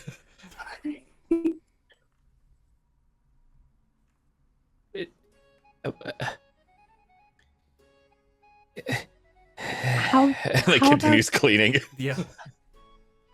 How about tomorrow? And I'm just watching between them, like, how about tomorrow we go hunting and Again? we do have to do that every day. Maybe they don't. Harry told me I have to eat outside. Can we eat inside now? No. Well, I think Argent ate outside. We just, worked inside. I did. Tomlin. I did. You're still seeing Ardor. Ardor's attempt at cleaning is literally eating what is safe to be eating. Yeah. And that's how Ardor is contributing to the cleaning of everything. And Cynthia's eaten, like, so much food, I'm in the corner having a nap. Like, I am asleep. Okay. Because I'm like, well, I help.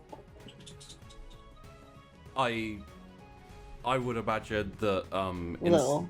Incinzia it like has like maybe like a snout sticking out of the kind of door like flaps to her little dragon cubby hole. And there's like a little bit of snoring.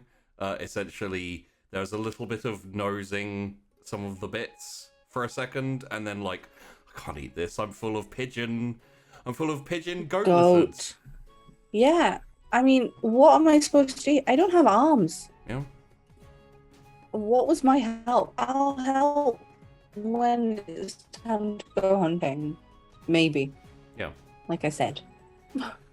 And for this instance, I think we're going to skip forward a little bit, with everyone tidying up and, Sorry, teams. Yeah, a little bit of a back and forth, and maybe even the next day there's some teaching of how to properly butcher and clean a hide and harvest fat for use and all of those type of things. Throughout, I am hearing you failed at this. Let's not go into whose voice it Not might too be. much, yeah. But I'm like, oh, okay. When Ultra said you tried, it's like, oh. Yeah, you've heard that before. Cool.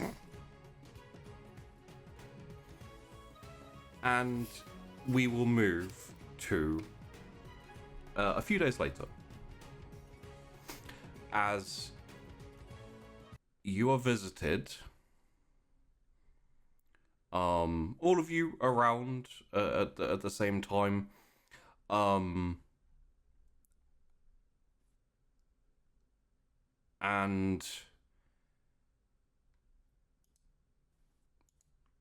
Iliagar turns up.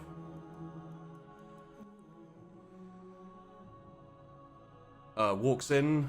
You hear the flap of dragon nearing and then landing. You can actually tell at this point when a master lands outside and when one of you. I would say you generally don't get visits from other pod members. You don't interact that much with other pod members, even like aside from weapon training. Maybe you've had a couple of bouts, but for the most point, the pods are kept fairly separate, and the pods also tend to keep to themselves anyway. But But yeah, you can tell when it's a larger dragon landing, they have heavier wing beats. They have a certain presence to them. And Iliagar walks in through the flap to the nest, looks around at you all. The place has been cleaned, don't worry. It looks much nicer, looks a lot better. And he says, "Good morning, Pod." Morning, teach. Morning, teacher. Good morning, Master. Ultra just bows. I hope you're all ready to take the next step of your training, as I will be requiring all of your presence out on the training grounds in around 30 minutes. Okay, I'll finish this up. Bring your partners with you, and prepare yourselves, because I and a few of the other masters are going to teach you how to manifest the power of your dragon.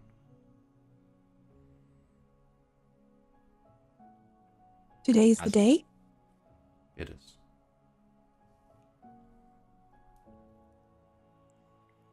Thank you. Right. Okay. Ultra's trying to contain her excitement and just be like, keep cool. So, 30 minutes, training ground. I shall see you there. Okay. And he turns, and after a couple of seconds, you hear the thwomp of wings.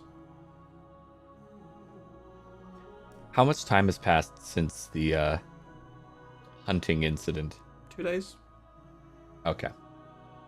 Okay. Enough time for the blood to mostly be stains, but possibly not for Perry to have forgiven the perpetrators. Yeah, no, he's not finished the saddles yet, and Incinzia's, which was close, has been set aside, and he's working on the other ones. Ooh. Why? Cincy did nothing wrong. And since he was mean. Being rude a lot. Or not Incinzia's. Sorry, Argent's is set aside and be Incinzia. Sassy, but Sorry, no, yeah. Wow. Incinzia's rude, but didn't do anything wrong. That's fine. That's okay then. Yeah. Oh. He's now going equal on all of them. What we will do, for the sake of ease, is assume that you will wake up some of the dragons, and head out to the training grounds.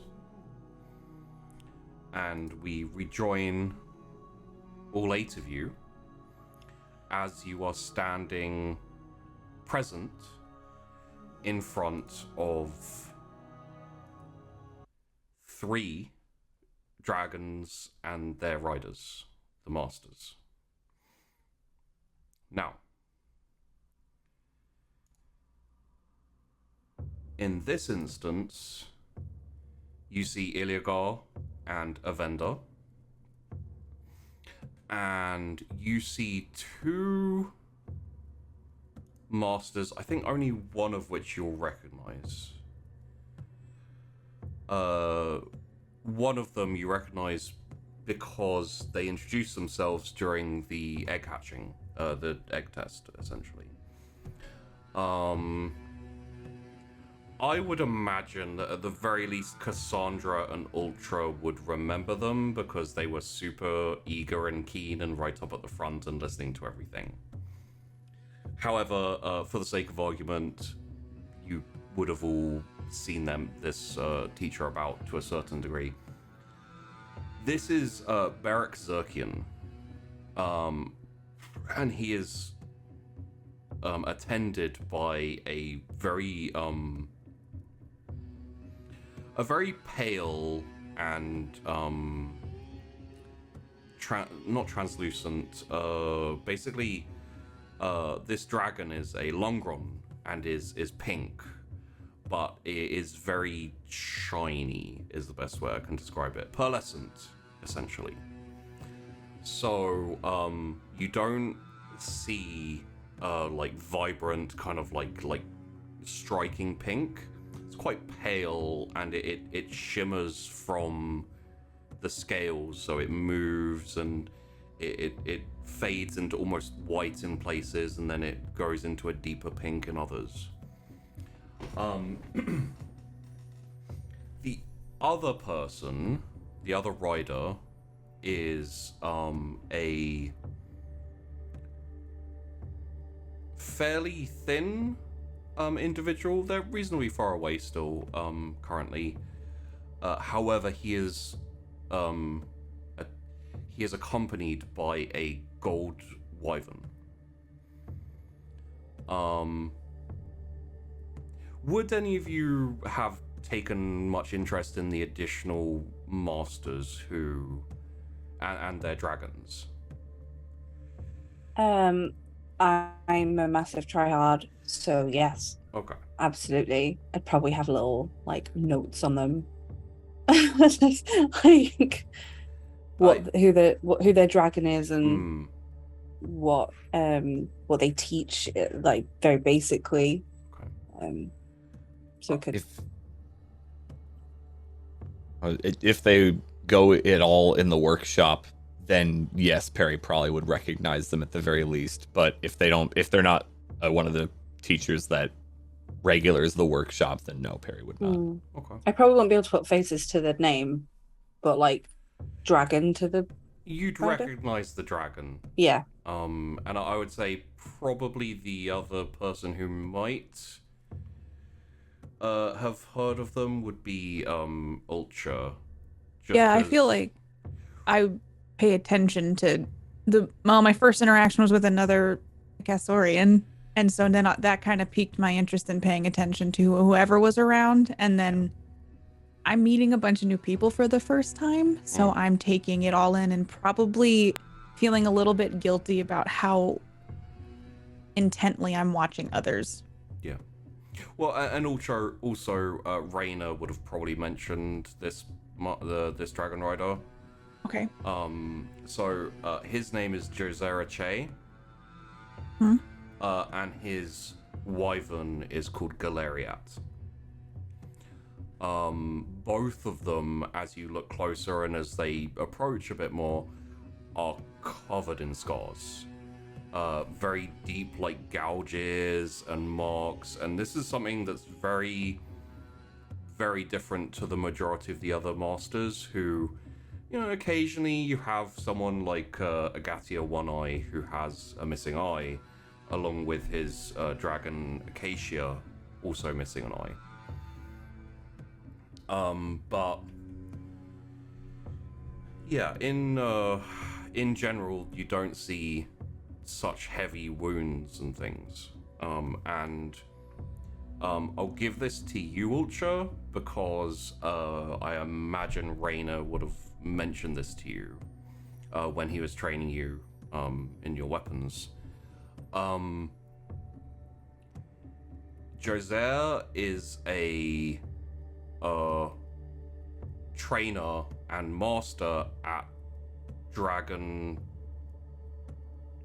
rider fighting. Essentially, he is an expert at fighting other dragon riders and their dragons.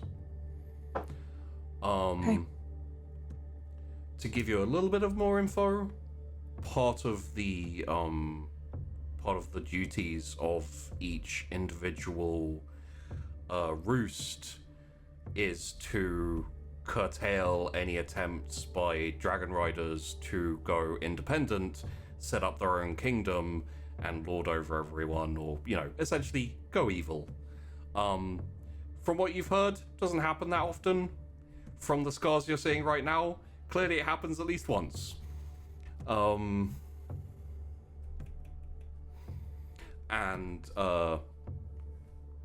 Iliagar steps forwards, introduces both of them, and says, So, before we start, are there any queries or any questions you have? Out of character. What was the second the dragon rider's name with the gold wyvern? Raya something? The gold wyvern is Josera Che. I can put it in the chat for you if you would like.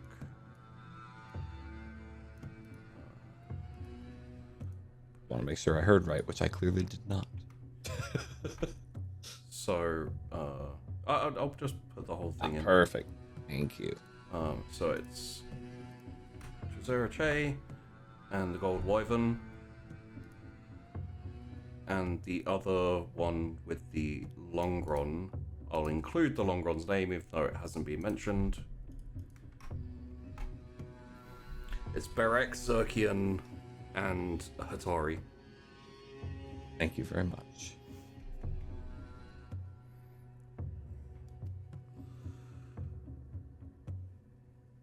So, No questions here. No, teacher. Not for me. I have a question. yes, Ultra. I'm just staring at the scars on the dragon and the dragon rider. And the dragon. Yeah, well, the dragon and the dragon rider, right? Both have scars. Both have a lot of scars, yeah. Is that is injury something we should expect? It's just like staring at the scars and like thinking about Ardor getting all those scars, and then myself, and then everybody here. Is this common for the scarring to occur? And Josera actually steps forward a bit and says, we're the protectors of the people. We put ourselves in danger for their good. It's only natural that when we fight, we risk injury. We do our best to avoid it, but even still, it does happen. But I don't mean to be blunt. It almost seems as if you have taken the brunt of it. When I see others, I do not see this much scarring. I am uniquely disposed to be somewhat of an expert of curtailing the aspirations of power-hungry dragon riders. There are occasions where they decide that they should rule and not serve. We disagree, and I enforce that law. Oh. I'm surprised at how soft-spoken he is, considering how his appearance is. Yeah. Thank you for clarifying. I just don't mean to be alarmed.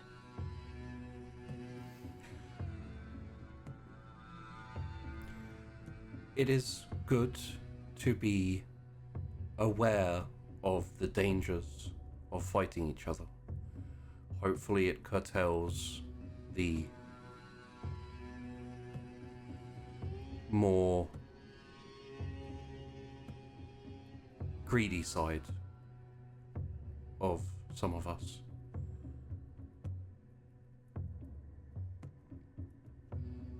I listen to his words very closely, but I don't say anything else. And make a mental note that I'm going to ask Cassandra later if she's read anything about this. And he continues, I'm merely here to assist, or Galeriat is here to assist. If during your training you lose control of your power, Galeriat will be able to curtail any excess. If you're not aware of the ability of a gold dragon, they may drain some of the power of other dragons and utilize them, but for this purpose, it will mean that if your dragon manifests power that goes out of control to the point of danger, we will be able to stop that with minimal fuss. When he says minimal fuss, I'm like, inside internally, like, I'm not so sure about that. Harry looks a little sheepish, like when the mention of power out of control is said. Yeah, Cassandra was like watching you when he was saying about people who were getting power hungry to be like, are you looking at anyone in particular right now? Because something occurred to me. Rathera still looks very confident and very like stoic and like, I don't know, it's not facing her as much as I think she's sensing from the others. How are the dragons doing so far? And Cynthia's like, well, I'm not going to go out of control, obviously. Not of those. But if I did, I bet I could take him. Cynthia thinks. Wait. No, clarification. Yeah. Bluster. But clarification here. Like, would it be she thinks that she can take there's all these scars, right? Who even gets scars? It's because they've not dodged fast enough. Yeah. Which, you know, is not the right thought. Yeah. Young dragon thought.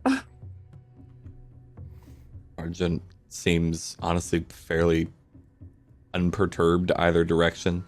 Read a lot about how silver dragons work, about how themselves, Cassandra, and I was just like, I help other dragons, so if my powers go wrong, all that happens probably is nothing. So, doesn't necessarily seem terribly worried. Would Argent have taken any extra interest in a gold dragon, do you think? Possibly. They seem almost like opposites, or complementary. Yeah. Enhancing versus copying seems rather tangential. And also depowering. Yeah. So when one enhances power, one removes power. So more academically interested, if anything. They also have a similarity in the terms of like the metallic nature of their. Yeah, they're definitely related. It seems so. Yeah, Argent might be, if anything, mostly interested almost to like see how it works or if there's similar manifestations. Has Ardor been paying attention? Yes. One head is 100% paying attention. Okay.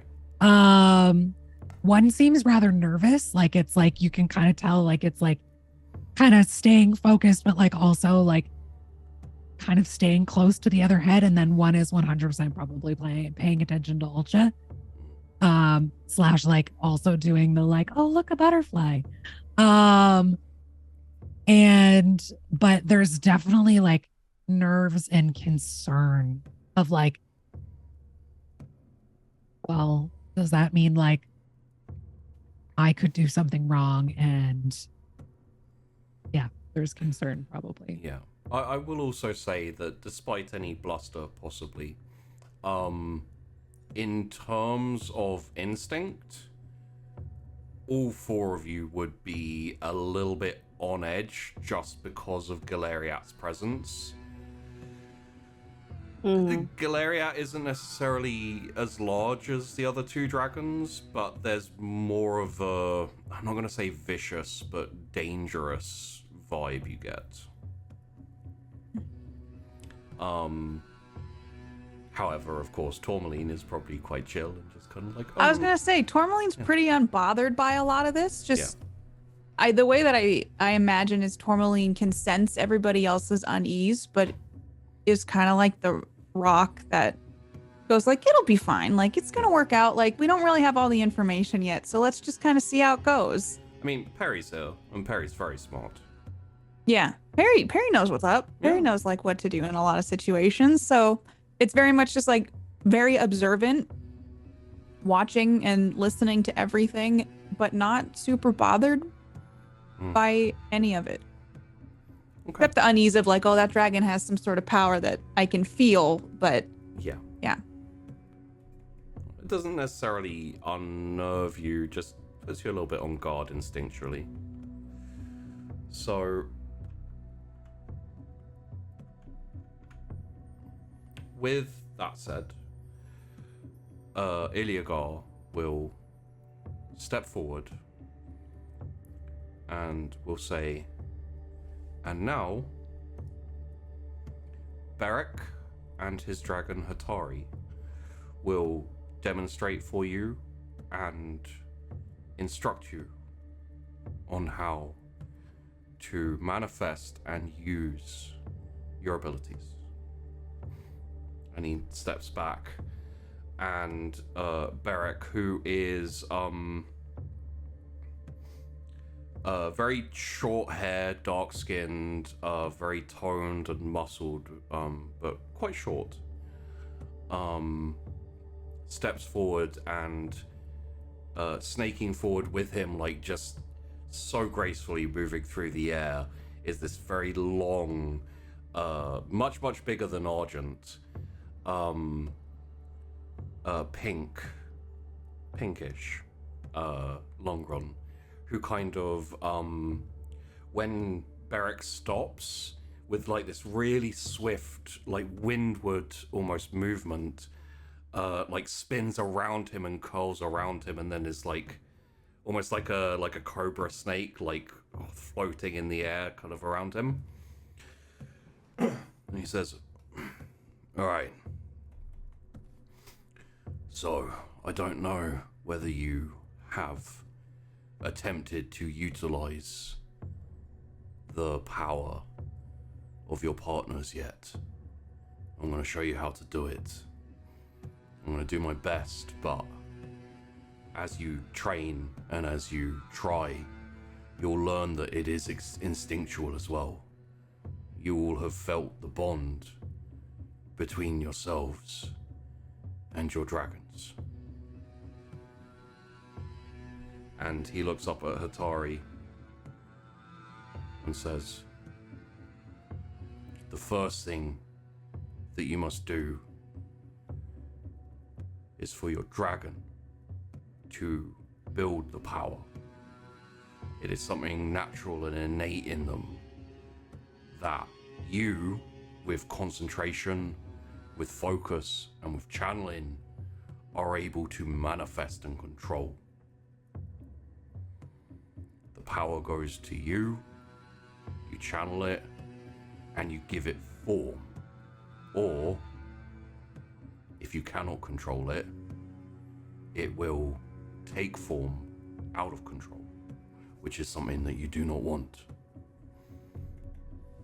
Now, tell me, do any of you 8 here know what a pink dragon is capable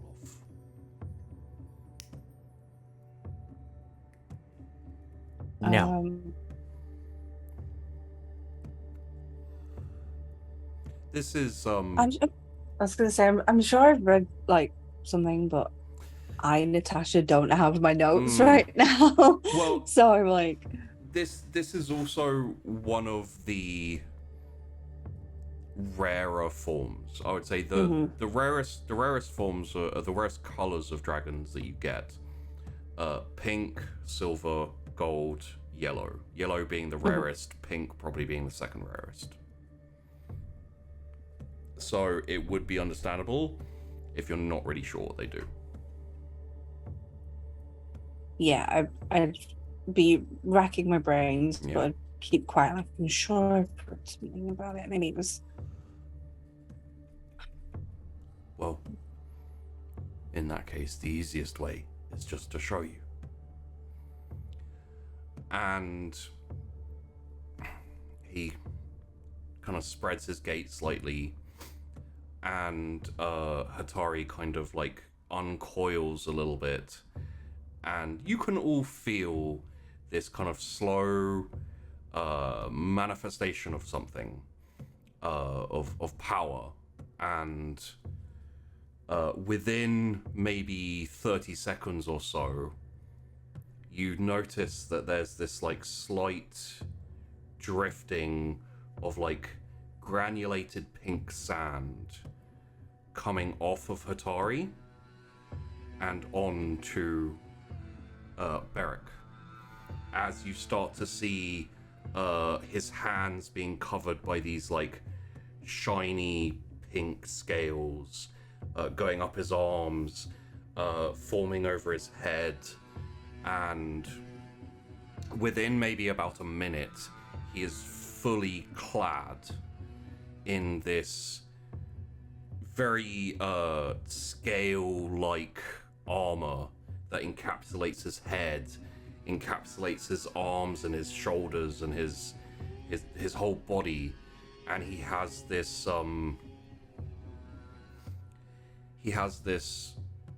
like long sword which has materialized in his grasp, kind of about 2 lengths longer than him, and he's there like with both arms kind of like grasping it, and Hatari has disappeared. And he says, "And so you see, the power of a pink dragon is to manifest and equip onto its rider." And within like maybe half a second, like a blink of the eyes, he's like directly in front of you, you know, moving like meters, a long distance between you and him, straight in front of you. And he says, "Increased power, speed, armor and weaponry. The dragon and rider combine." And again, he like slower this time so that he doesn't, you know, scare you or make you shocked. He turns around and starts to walk back to his position, and as he does, the armor starts to granulate again and drift off him as it forms back into this pink Longron, who starts to float and follow him. That's incredible. And that is the power of a pink dragon.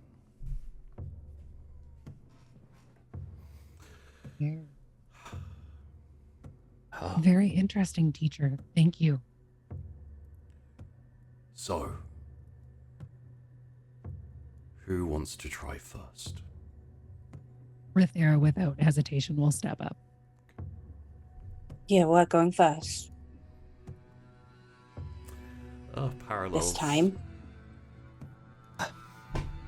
Okay. Yeah, I'm gonna try and concentrate and build this power then. Which we haven't used yet. No. So what would in Cinzia would we have had this conversation of like, what would Cinzia want to affect or change? Because it's about hallucinations, right? Mm-hmm. So would we have talked about, I know we don't talk a lot, but would we have talked about what might have been the thing that she would be drawn to or want to effect using it or- quite aggressively, so we can use it for hunting where have a hallucination come from one angle and will come from the other, and who knows which is the real one. That's definitely where I am for intensity thought process, like attack. Go fast. Actually, Beric looks at you both. He's quite a fair ways away from you. And he says, tell me when you are ready, and I will walk towards you. And I want you to make it so that I don't reach you.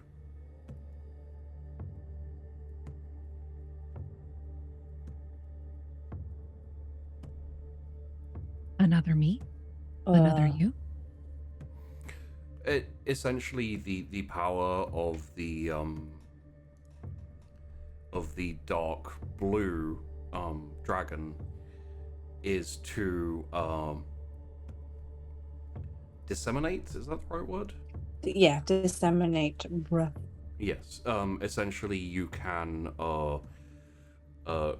to a certain speed, depending on your rolls and things like that, project steam mist in an area.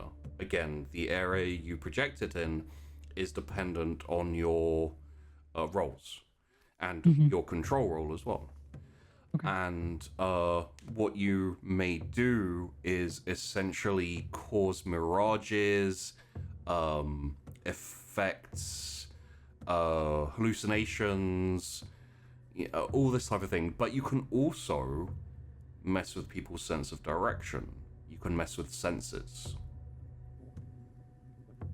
Part of the hallucination. So essentially, if you put up a barrier of mist in a section in front of you between you and Beric, one of your objective could be to essentially mess up the sense of direction, the sense of where you are, which will cause him to not walk straight and end up walking out in a different position. And we do both at the same time. Like, could it be the mist goes out, and if we're both concentrating roll well, we give the illusion of us and change the sense of direction at the same time? Yep. Yeah. Okay. Then I'm gonna try and do that. Incensia, please roll me your power.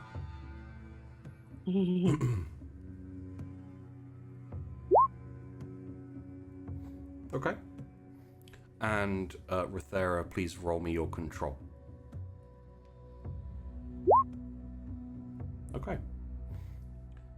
So we match again. Least we match. In Cinzia, you start to you essentially switch your ducts in your throat and your flame ducts, and you start to produce and also breathe out this quite cloying mist, which, as it starts to seep out, it starts to also build, and essentially both of you have some degree of control over this. How far it goes, and essentially what it seems to be doing currently, unless you decide you want something else, is it seems to be filling a box, a little tunnel in front of you. You know, with more power, you might be able to extend that area. For now, it's just kind of like a corridor, a hallway of this kind of like thick mist. Think on a very, very misty day, you know, when you're driving or whatever, you have the lights on and it's like you can barely see in front of you. Kind of swirling. Yeah, I mean, he's right in front of us, so I'm thinking straight to him. Yeah.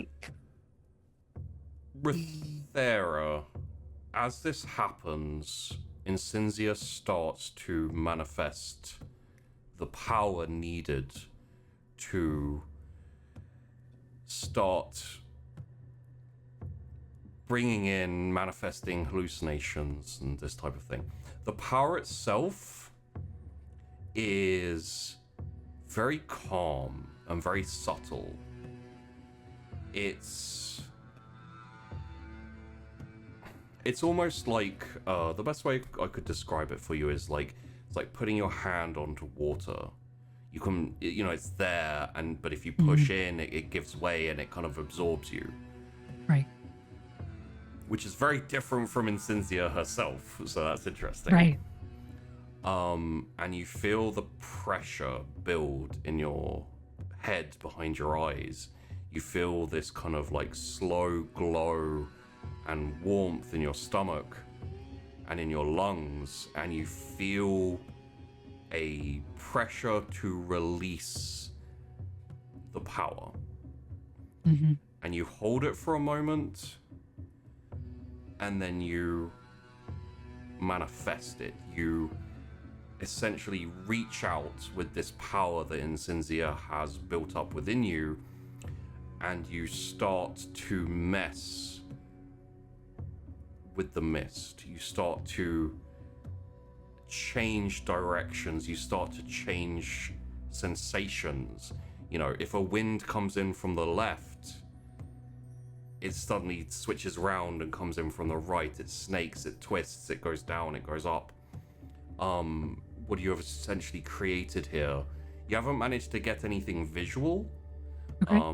The power wasn't quite there. But when you tell Beric to move forward, he slowly steps forward and into the mist, and you realize you can actually, both of you to a certain degree, can sense his position. Okay. Within the mist. Your power's still there and you're both still connected to it. So the shift in the mist registers for both of you in a kind of like semi I don't want to say psychic, but in that type of kind of mental feel. And within maybe like a minute, you see him walk sideways out of the middle of the mist to the side of where you are. And he turns around and says, "Not bad." Not bad, we did it. You did do it. And you did it reasonably well.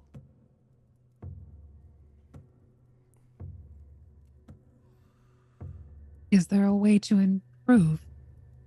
It's seeming like we were successful in our test. Of course there is. And he steps back in, and there's maybe like 10, 20 seconds, and he just steps out the front of it.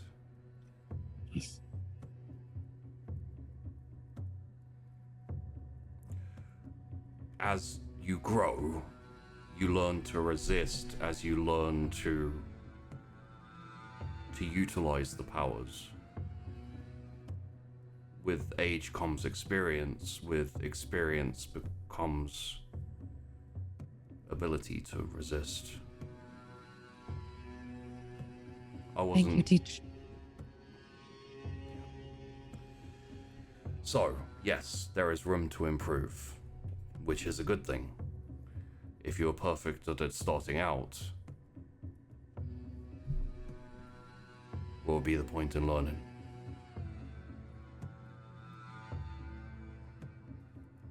Very true. Yeah, I'm still grumbling a little bit. I would put my hand probably on Incinza as well as like this is not the time or place that we. I'm not like. I think we did great, but I'm just gonna. We don't growl at teachers. I'm basically grumbling. Oh, there was a little bit of a growl in there. Yeah. So, who is up next? Tourmaline, did you want to try? Let us go, Perry. Okay. Okay. All right. Perry kind of jogs up to the like testing area that seems to have been established. And Ilyagar actually walks up this time as you come forward. Hello, teacher. Perry, Tourmaline. And he's carrying a little pedestal with a bowl. In the bowl is ice. He sets it down and he says, "You've tried this before. Now, what I would like you to attempt is to change this ice to water. And if you can, even further into a gas." I think we can do that. I believe we can do anything. That's a good attitude. Okay. Yeah. All right. Kind of try to do the same thing we did before, but much smaller. We start off small so that we may train and get used to the feelings. And not kill crocodiles. Or explode. Oh, I guess if it was rapid. Yeah, because like you put ice in magma and it explodes rapidly into steam. Yeah, that would be bad. Okay, yeah. I was more referring to yourselves. If you build too much power, if you build too much uncontrolled power, it can be dangerous. Or that. Yes. Right. I turn my head very slowly towards Iliagard. Like, I do not believe that will be a problem. Perry looks a little more visibly shaken than moments ago. Well, if it does become a problem, Galeriat is here. Oh, right. Okay. Yes. Good. Fail safes. Good. Okay. All right. So we'll make this water, Tourmaline, and then after we'll make it gas, steam. In your own time, please. Right. Yes. Patience. Slow. I sit down and do like the lazy dog sit. So like one of my Get a little sploot. Yeah, a little leg sitting out, and I'm sitting there and I'm looking at the bowl. Perry puts our hand on flank. You were reading my mind. Let us think of water. Yes. Melting. Slowly. Like heat. Okay. Perry kind of sits and concentrates and imagine the ice to just melt. And I stare at this bowl of ice, and it's like, the best way to put it is dissociation, where you like you're looking at the bowl, but it's almost like you're looking through the bowl, trying to become one with the ice to melt it. Tourmaline, could you please roll me your power? Perry, could you please roll me your control? Tourmaline, you get a 5-degree success gate because you are magically gifted with that tag. Okay. Okay. Wow. Uh-oh. Do we explode? Oh, we do real good. No, we do real good. We don't explode. Okay. That's a roll. So, the power of a brown dragon is, we've talked about this before, vibrant, healthy, earthy, a little bit granular even. And you feel it just smack you in the brain as an overwhelming surge of power fills your lungs, fills your stomach, presses behind your eyeballs, and is instantly pressing to get out. You see no instance of any of the masters rushing to defuse you, let's say. However, the need is quite urgent. The problem is your ability to control this amount of power is limited. So it's essentially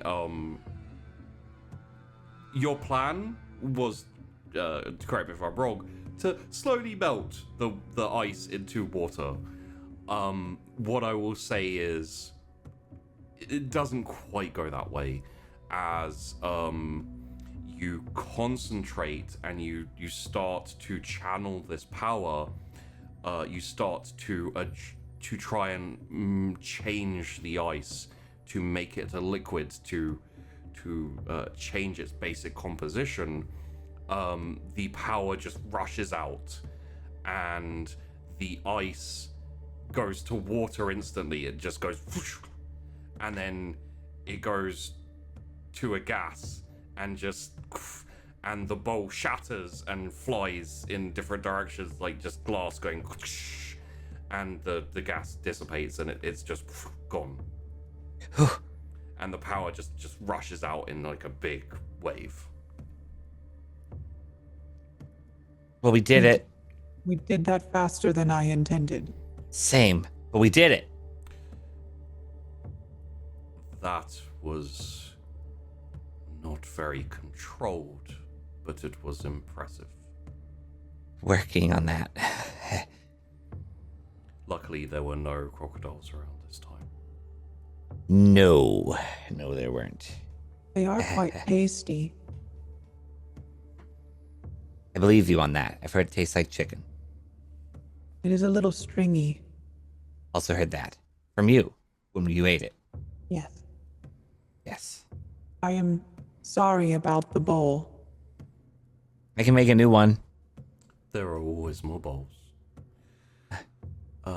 Perry, going forward, you will need to match your mental control with the power that tourmaline produces, and be prepared for such an assault on your brain. Yes, that has been difficult. Tourmaline, maybe you can hold back a little bit now and then. Yes, I believe I will tone it down.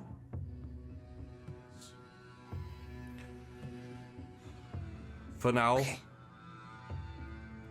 meditate on that. We'll do more training momentarily.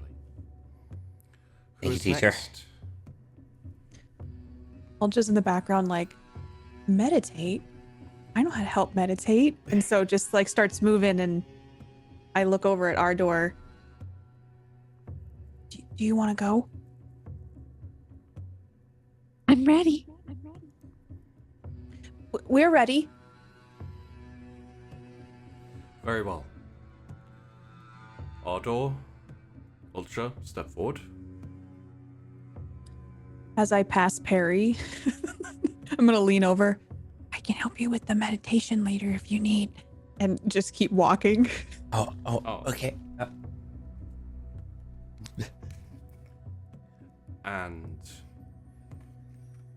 presented to you, brought by yes, it would be brought by Jazer, is a kind of box that is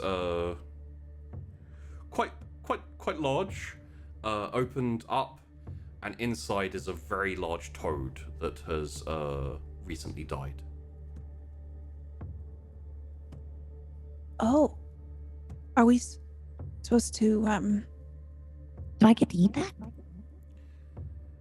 Yes, you get to eat that. It is, the objective of this is for you to consume and absorb the toad and manifest a toad-like tongue, which you will be able to shoot out and grasp things with.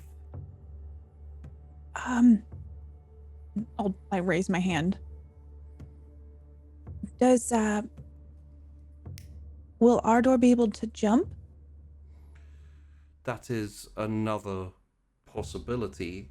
However, the tongue is slightly easier and less of a tax. How do you pick which part you manifest? That would come down to you with the control. You must help Ardor to manifest what is desired. If you do not control it properly, you'll gain the wrong aspect, trait.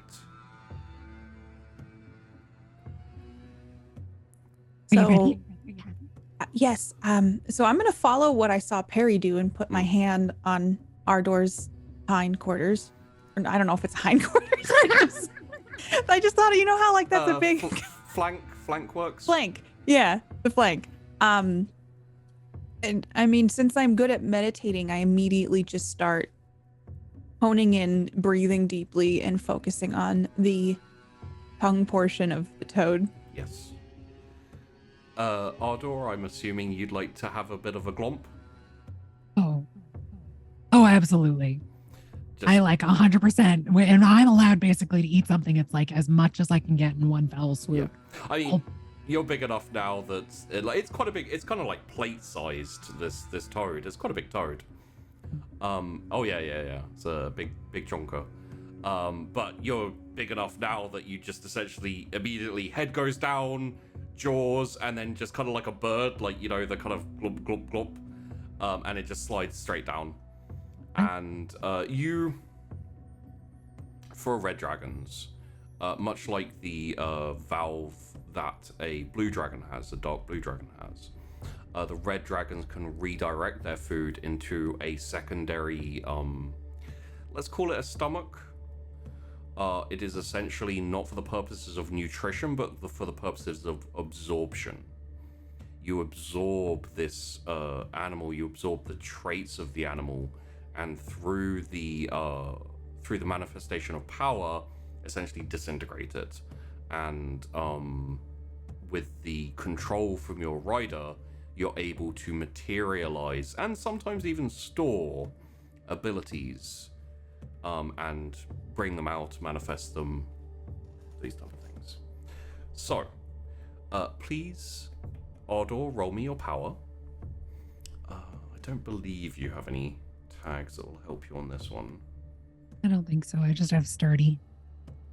Well, not just sturdy, but and Ultra, please roll me your control. That's 2 successes for Ardor.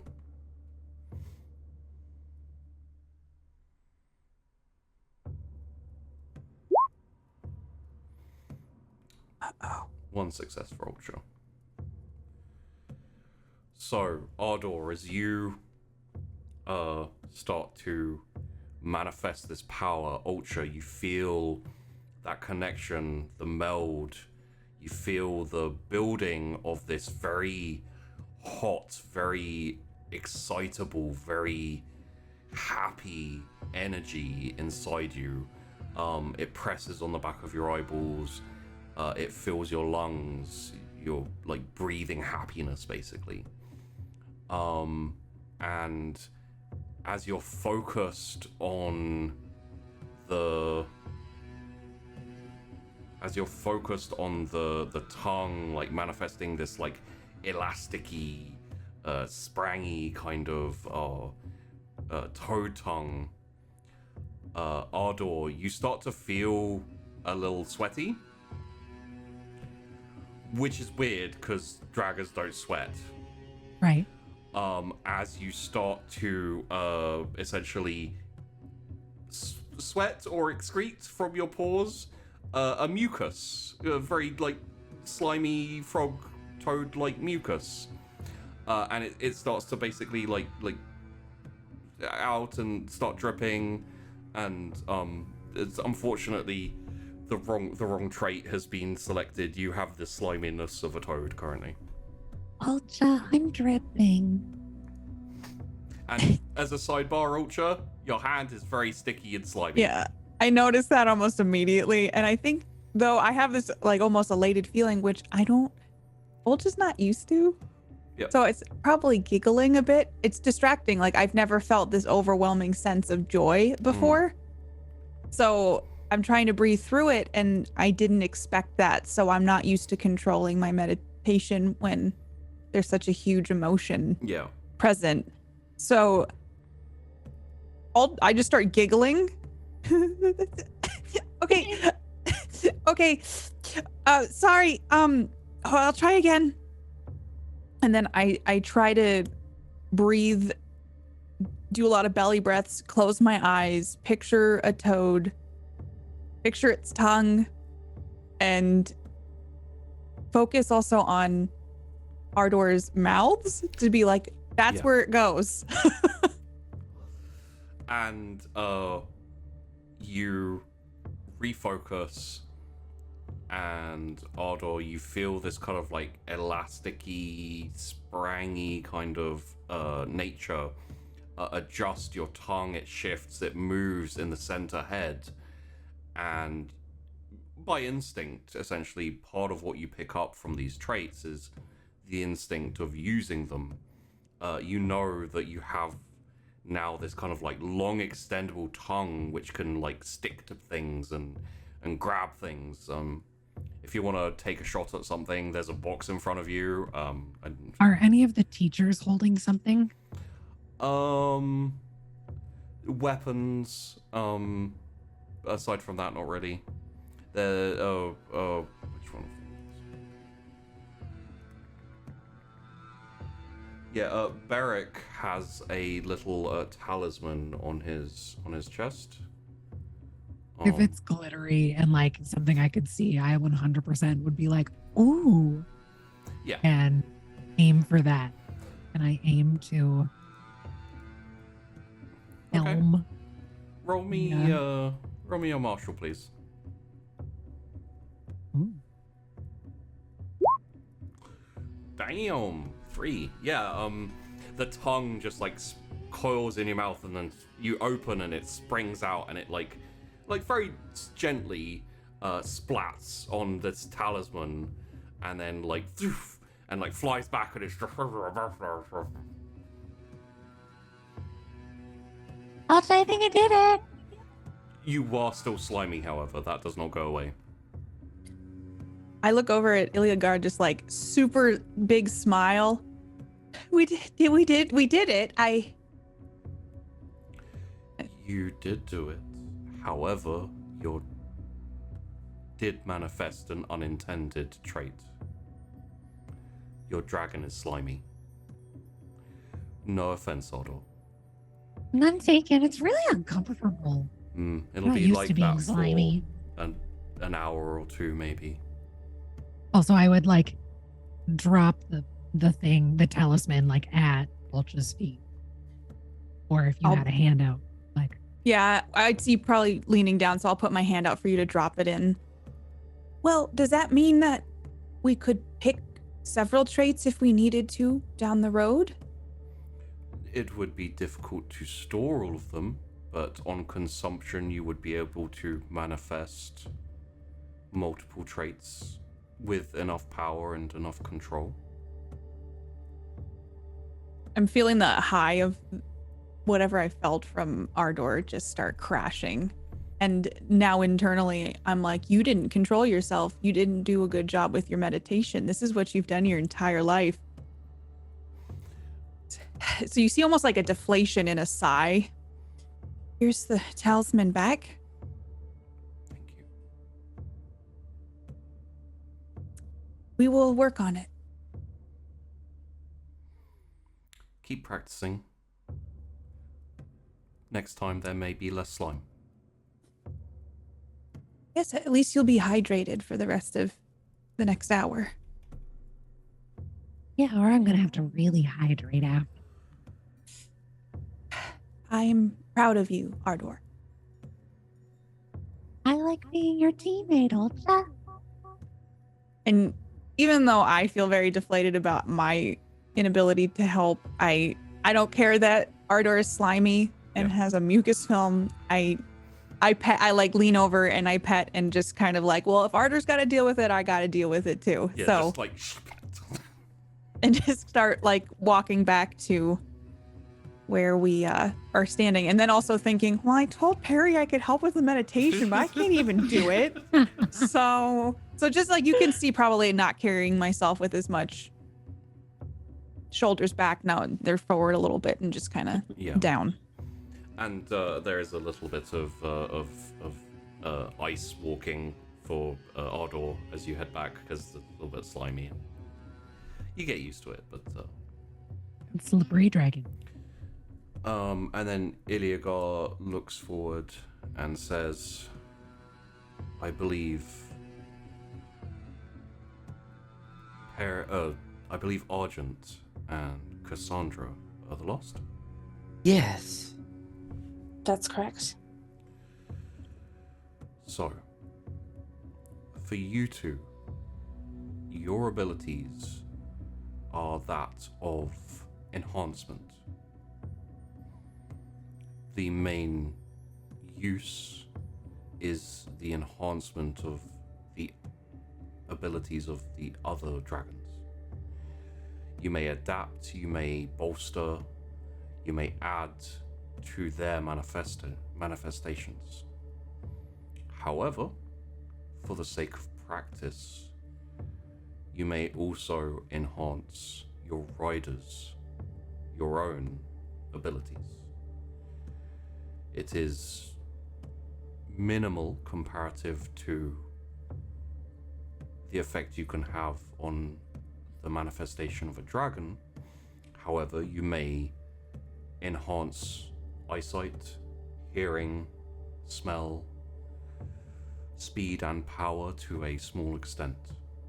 For the purposes of this, Argent, I would like you to help Cassandra enhance her hearing so that she will be able to hear me when I whisper over there. Okay, I think we can do that. Yes, I think we will do that. And he steps away a fair ways, so he's kind of out of earshot, and you can see him start to move his lips, but you can't really see what he's saying. Okay, Shall we Argent. begin? Yes. So, my ears. Yes. It's really be the best at this. I'm gonna give him like a little pat. Like, doing great. We will try, definitely. Yeah. Okay, I'm ready. Okay. And Argent begins to attempt to channel power, thinking about making Cassandra be able to listen better and more acutely. In that case, Argent, could you please roll me your power? And Cassandra, could you please roll me your control?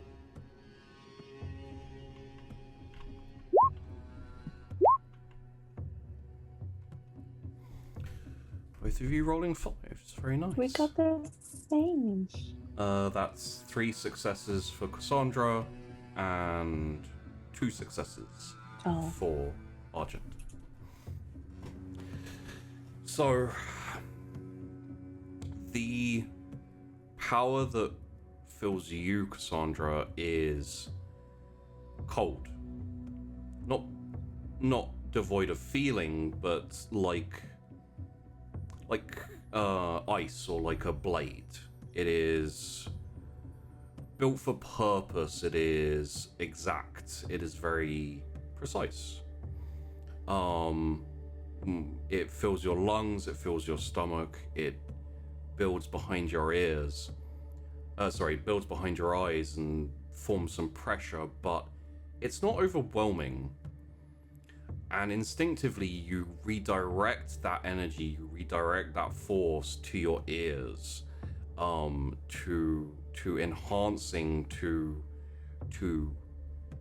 specifying what you can hear.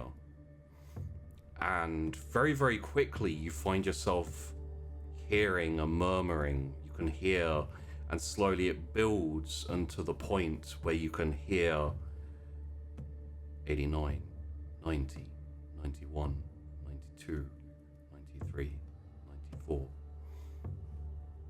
I'm gonna start counting along with him. Okay. Sort of trying to in sync so he knows that I'm correct. Such a teacher's pet. And he stops and walks forward and says, "Well done.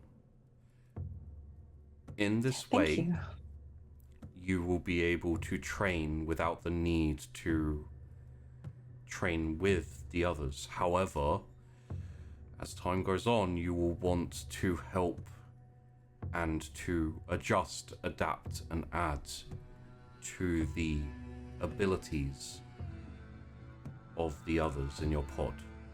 So, make sure that you offer them the opportunity and ask for their assistance in your training." Yes, Master. We did it. Of course you did. Did great. And Thank you. he steps back a little bit.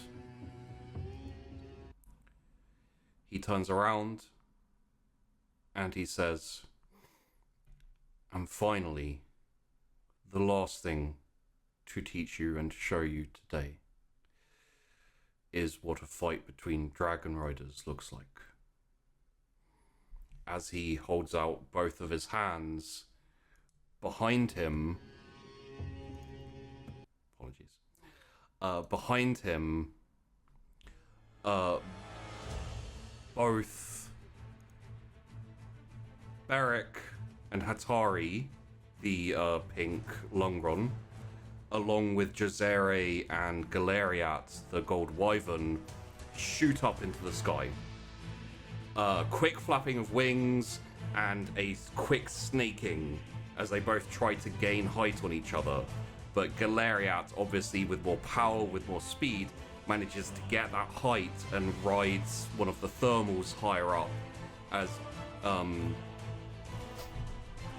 Hatari tries to snake their way up using the airwaves, but just not as fast, not as effective. So eventually stops and curls around in the air and kind of like sits there in like a coiled position as Galeriat tucks in their wings from above and descends like an arrow, even faster than Incinzia was. Just straight shots, straight for Beric. Within a second, they're almost upon them.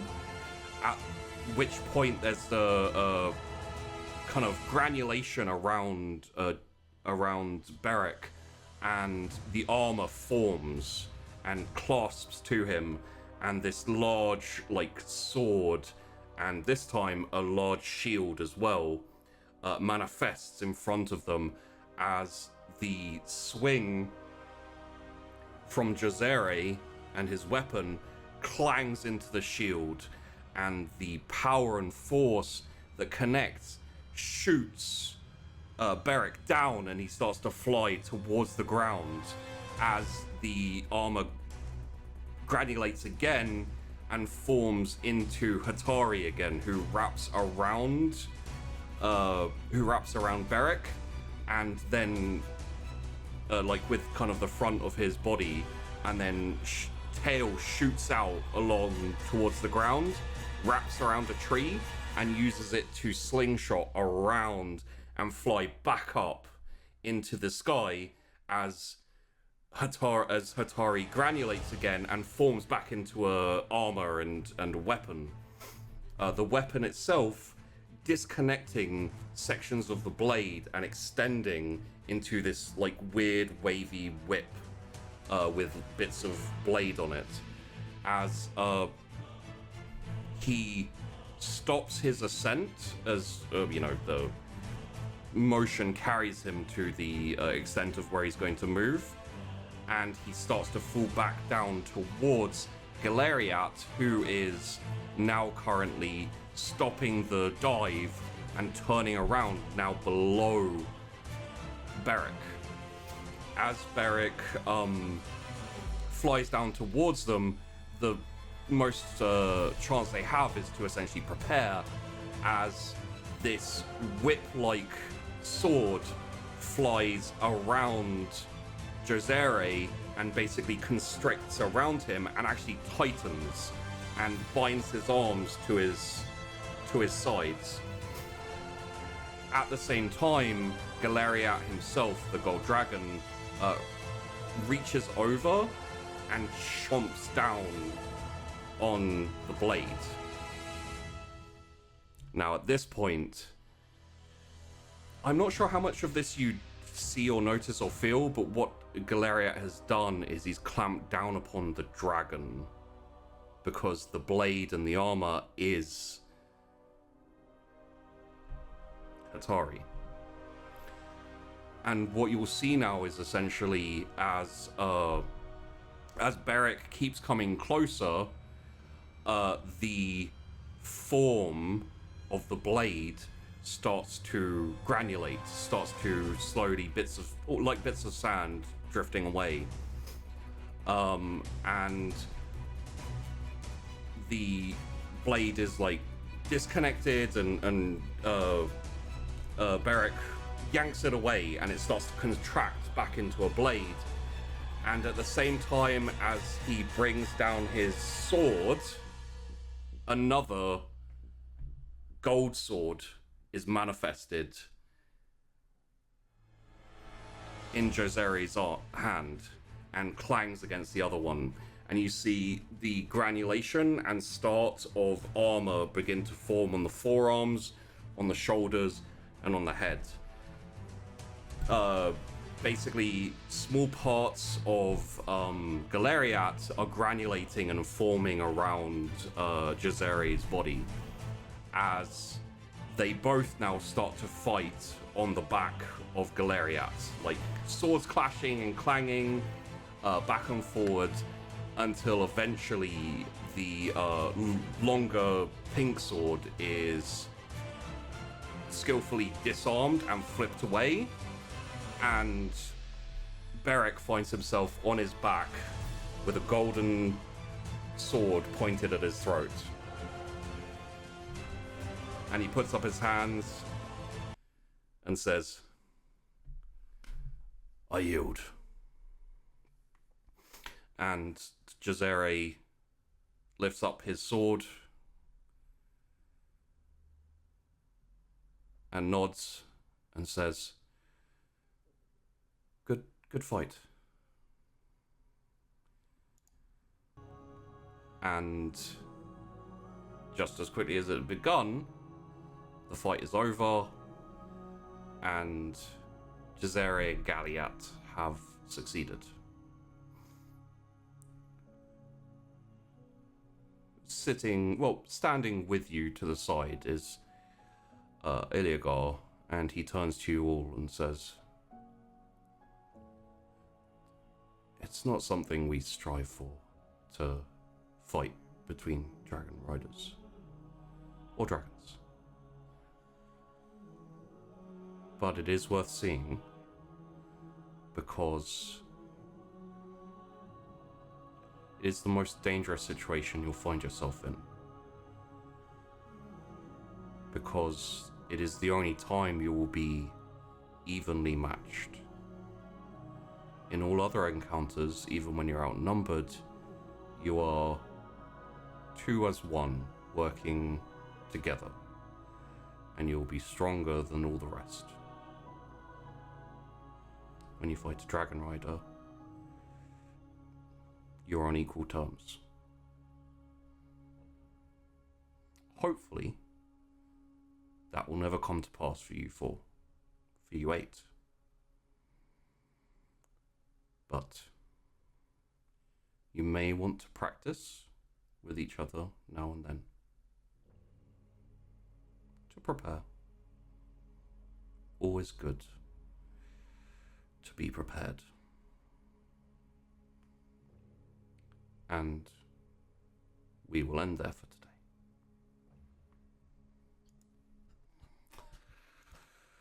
Whew. Did it. Names. We did it. We did it. We learned things. You learn things. You got the initial trappings of your power, and all that can remain is to train and get better. And so first up, let's go around Hot Potato and talk about all you wonderful people. Let us start with, you know what? Let's start with Cassandra, and also Incinzia, and also Tash, because she was probably the most successful of all of the rider controllings. Guess I'm just gonna ride that high for a long time. Yeah, it's gonna be difficult to live with for a bit. It's gonna be insufferable. It's like, this is what happens when you read books. This is what happens when you get ready. I'll show you these books. It's like, you need to read this. But hi, I'm Tash and I do lots of road content. Normally I'm in my office, not here. But I play a lot of Final Fantasy 14, do my makeup. I'm really warm right now and I'm kind of melting. Yeah. But I had fun with Cassandra in her horrendous state. I was a little bit worried that, everyone was going to walk in. They did. And then some nice times with Rithera and Incinzia, so we could have a little time, because I was really ill last week. Yeah. So couldn't record, but it was lovely, thank you. And Hot That's me. Potato I do to... I'll Hot Oh Potato. my! We thought you were Hot Potato. Yeah. Okay. Yeah. I'm gonna say Hot Potato to Dan, Perry, and Argent. Boom. Hi there, I'm Domestic Dan. I play Perry and Argent here. And didn't do as well, did great as Argent. Yeah. Did okay as Perry. Didn't explode, and that's important. Because that would be a great way for this semi-wholesome show to go horridly dark. Just a tiny little Perry exploding. You've apparently got a very powerful dragon there, Perry. Yeah, a little bit. Just a tiny bit. I can't wait for when you make me describe a mountain turning into just mud. Just like boom. Just supposed to make it rain on the mountain, made the mountain mud. Now there's a natural disaster. Hope there are no towns nearby. But that's who I do all the things on Twitch, like cooking and gardening and gaming and tabletopping and all of the things. And after this, Katie and I are gonna play some Tiny Tina's Wonderland together, the full game, and it's gonna be it's gonna be chaos like always. So that's what we'll be doing. So if you need more content, we'll both be doing that after this. Nice. And that's me. Who are you Hot Potato into? I'm a Hot Potato to Katie as this nice segue since we're streaming together after this. Nice. True. What Dan said, we're streaming Tiny Tina's. Will there be more stink piles? We'll find out. That would leave, and no one knows, that leaves many questions for someone. So And we won't answer it. Yeah, we won't. Go find out. I'm Katie Peters Plays. I play a lot of games on Twitch. I do podcasts. I play Dragon on Fridays. I don't know. There's just doing a lot of stuff. So just follow me on Twitter, and you want to keep up with me. You're doing the Orville podcast currently, right? Yeah, we're doing the Orville podcast, which is been fun, and I don't know. I love that show, so it's fun to get to talk about it. So much. Yeah. So Really we've been cool. doing that. It's keeping me very busy outside of other things. So if I'm not active on anything, I'm probably editing something behind the scenes. It's keeping you busy outside of all the other things that are keeping you busy. Yeah, everything kind of became a perfect storm for me a little bit. So I'm just, and then my face caught on fire. So, I'm just kind of riding the wave as best as I can. And what else? I don't remember, but yeah, you can find me on Twitter and Twitch. And I'm just excited to be able to do this with all of you. So I'm going to hot potato it to Ellie, Rithera, and Ardor. Thank you, Katie. Yes, I played Rithera and Ardor for you. Rithera is consensus an interesting, lovely, sassy dragon. And I love playing an excitable puppy. So, my name is Elbel or Ellie. I play a lot of retro content. I do a lot of retro first playthroughs. I've been playing through Castlevania and Super Mario RPG recently. And then I do a lot of other variety stuff, a lot of community stuff and hangouts and random indie games. So you can follow me on Twitch or on Twitter. And that's the best place to kind of see what happens. Awesome. And then up to you, Sheep. Yeah, hot potato. Hello, I'm Sheepdog. I run the Wandering Inn. There's ways to support. They've been mentioned at the beginning of the show. For this outro, my outro, I want to say I'm very appreciative to all 4 of my cast members for making the recording happen for episode 3 happening. Therefore, I would like all of you who would have that incentive to support the channel or do whatever, to instead look below the stream, look below the video. You'll see the Twitches of all of these lovely people. Go check them out, watch a couple of live streams, see if you enjoy them, give them a follow, give them, a little bit of love. Next week I'll, promote myself and shill horrendously and all that kind of stuff. But for this week, they really extra doubt. No, you never do that. But in all seriousness, you guys really did pull it out to get that episode out, and I do really appreciate that. Having said that, additionally, next week we're going to be moving forward in time a little bit. So we'll probably have a little bit of a montage of training, get a few more tags for your riders, maybe a couple of tags for your dragons as you train and go through a bit of that training and that type of thing.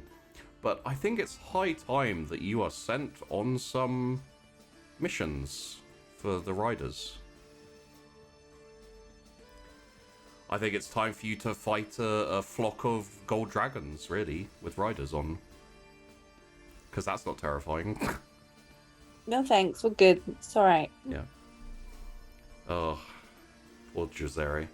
So yeah, before we sign off, which we will momentarily, is there any bits or pieces people want to highlight or chat about? Did you like seeing a little bit of a fight between dragon riders, manifesting your powers, having a horrible bloodbath in the nest?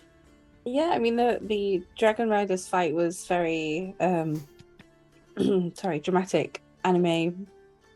I could visualize it. Yeah. Because it's just perfect. So the only holdback was the names, because I was like, what the hell were the names again? Aside from that, it was good. It was nice to see, and obviously Cassandra's like, no, not yet. We'll hang out. We'll hang out at the back. Yeah. And obviously, part of the reason for that was not just to give the people watching a cool little fight scene, which was anime in nature, I will admit, but also to give you all an idea of what you'll be able to do when you start to fight. For example, Argent will be able to wrap and slingshot. You'll be able to utilize your powers in the midst of battle to adjust and change things. Equipping and de-equipping for the pink dragons is a very effective combat tool. However, when you're fighting a gold dragon who can take your power and do the same thing, it's not as useful. especially when it depowers you at the same time. Yeah, the gold dragons are very much the PvP guys. You know, they love to they don't love to fight their own, but they do enjoy they are effective at it, let's say. So yeah, aside from that, thank you for watching, everyone. That was a lot of fun, and I can't wait to do more Dragon Riders. Yeah. And I can't wait to see them in action as they get sent out on missions and to, well, we'll see what's coming, won't we? Just thank you for watching, everyone, and we will see you next week.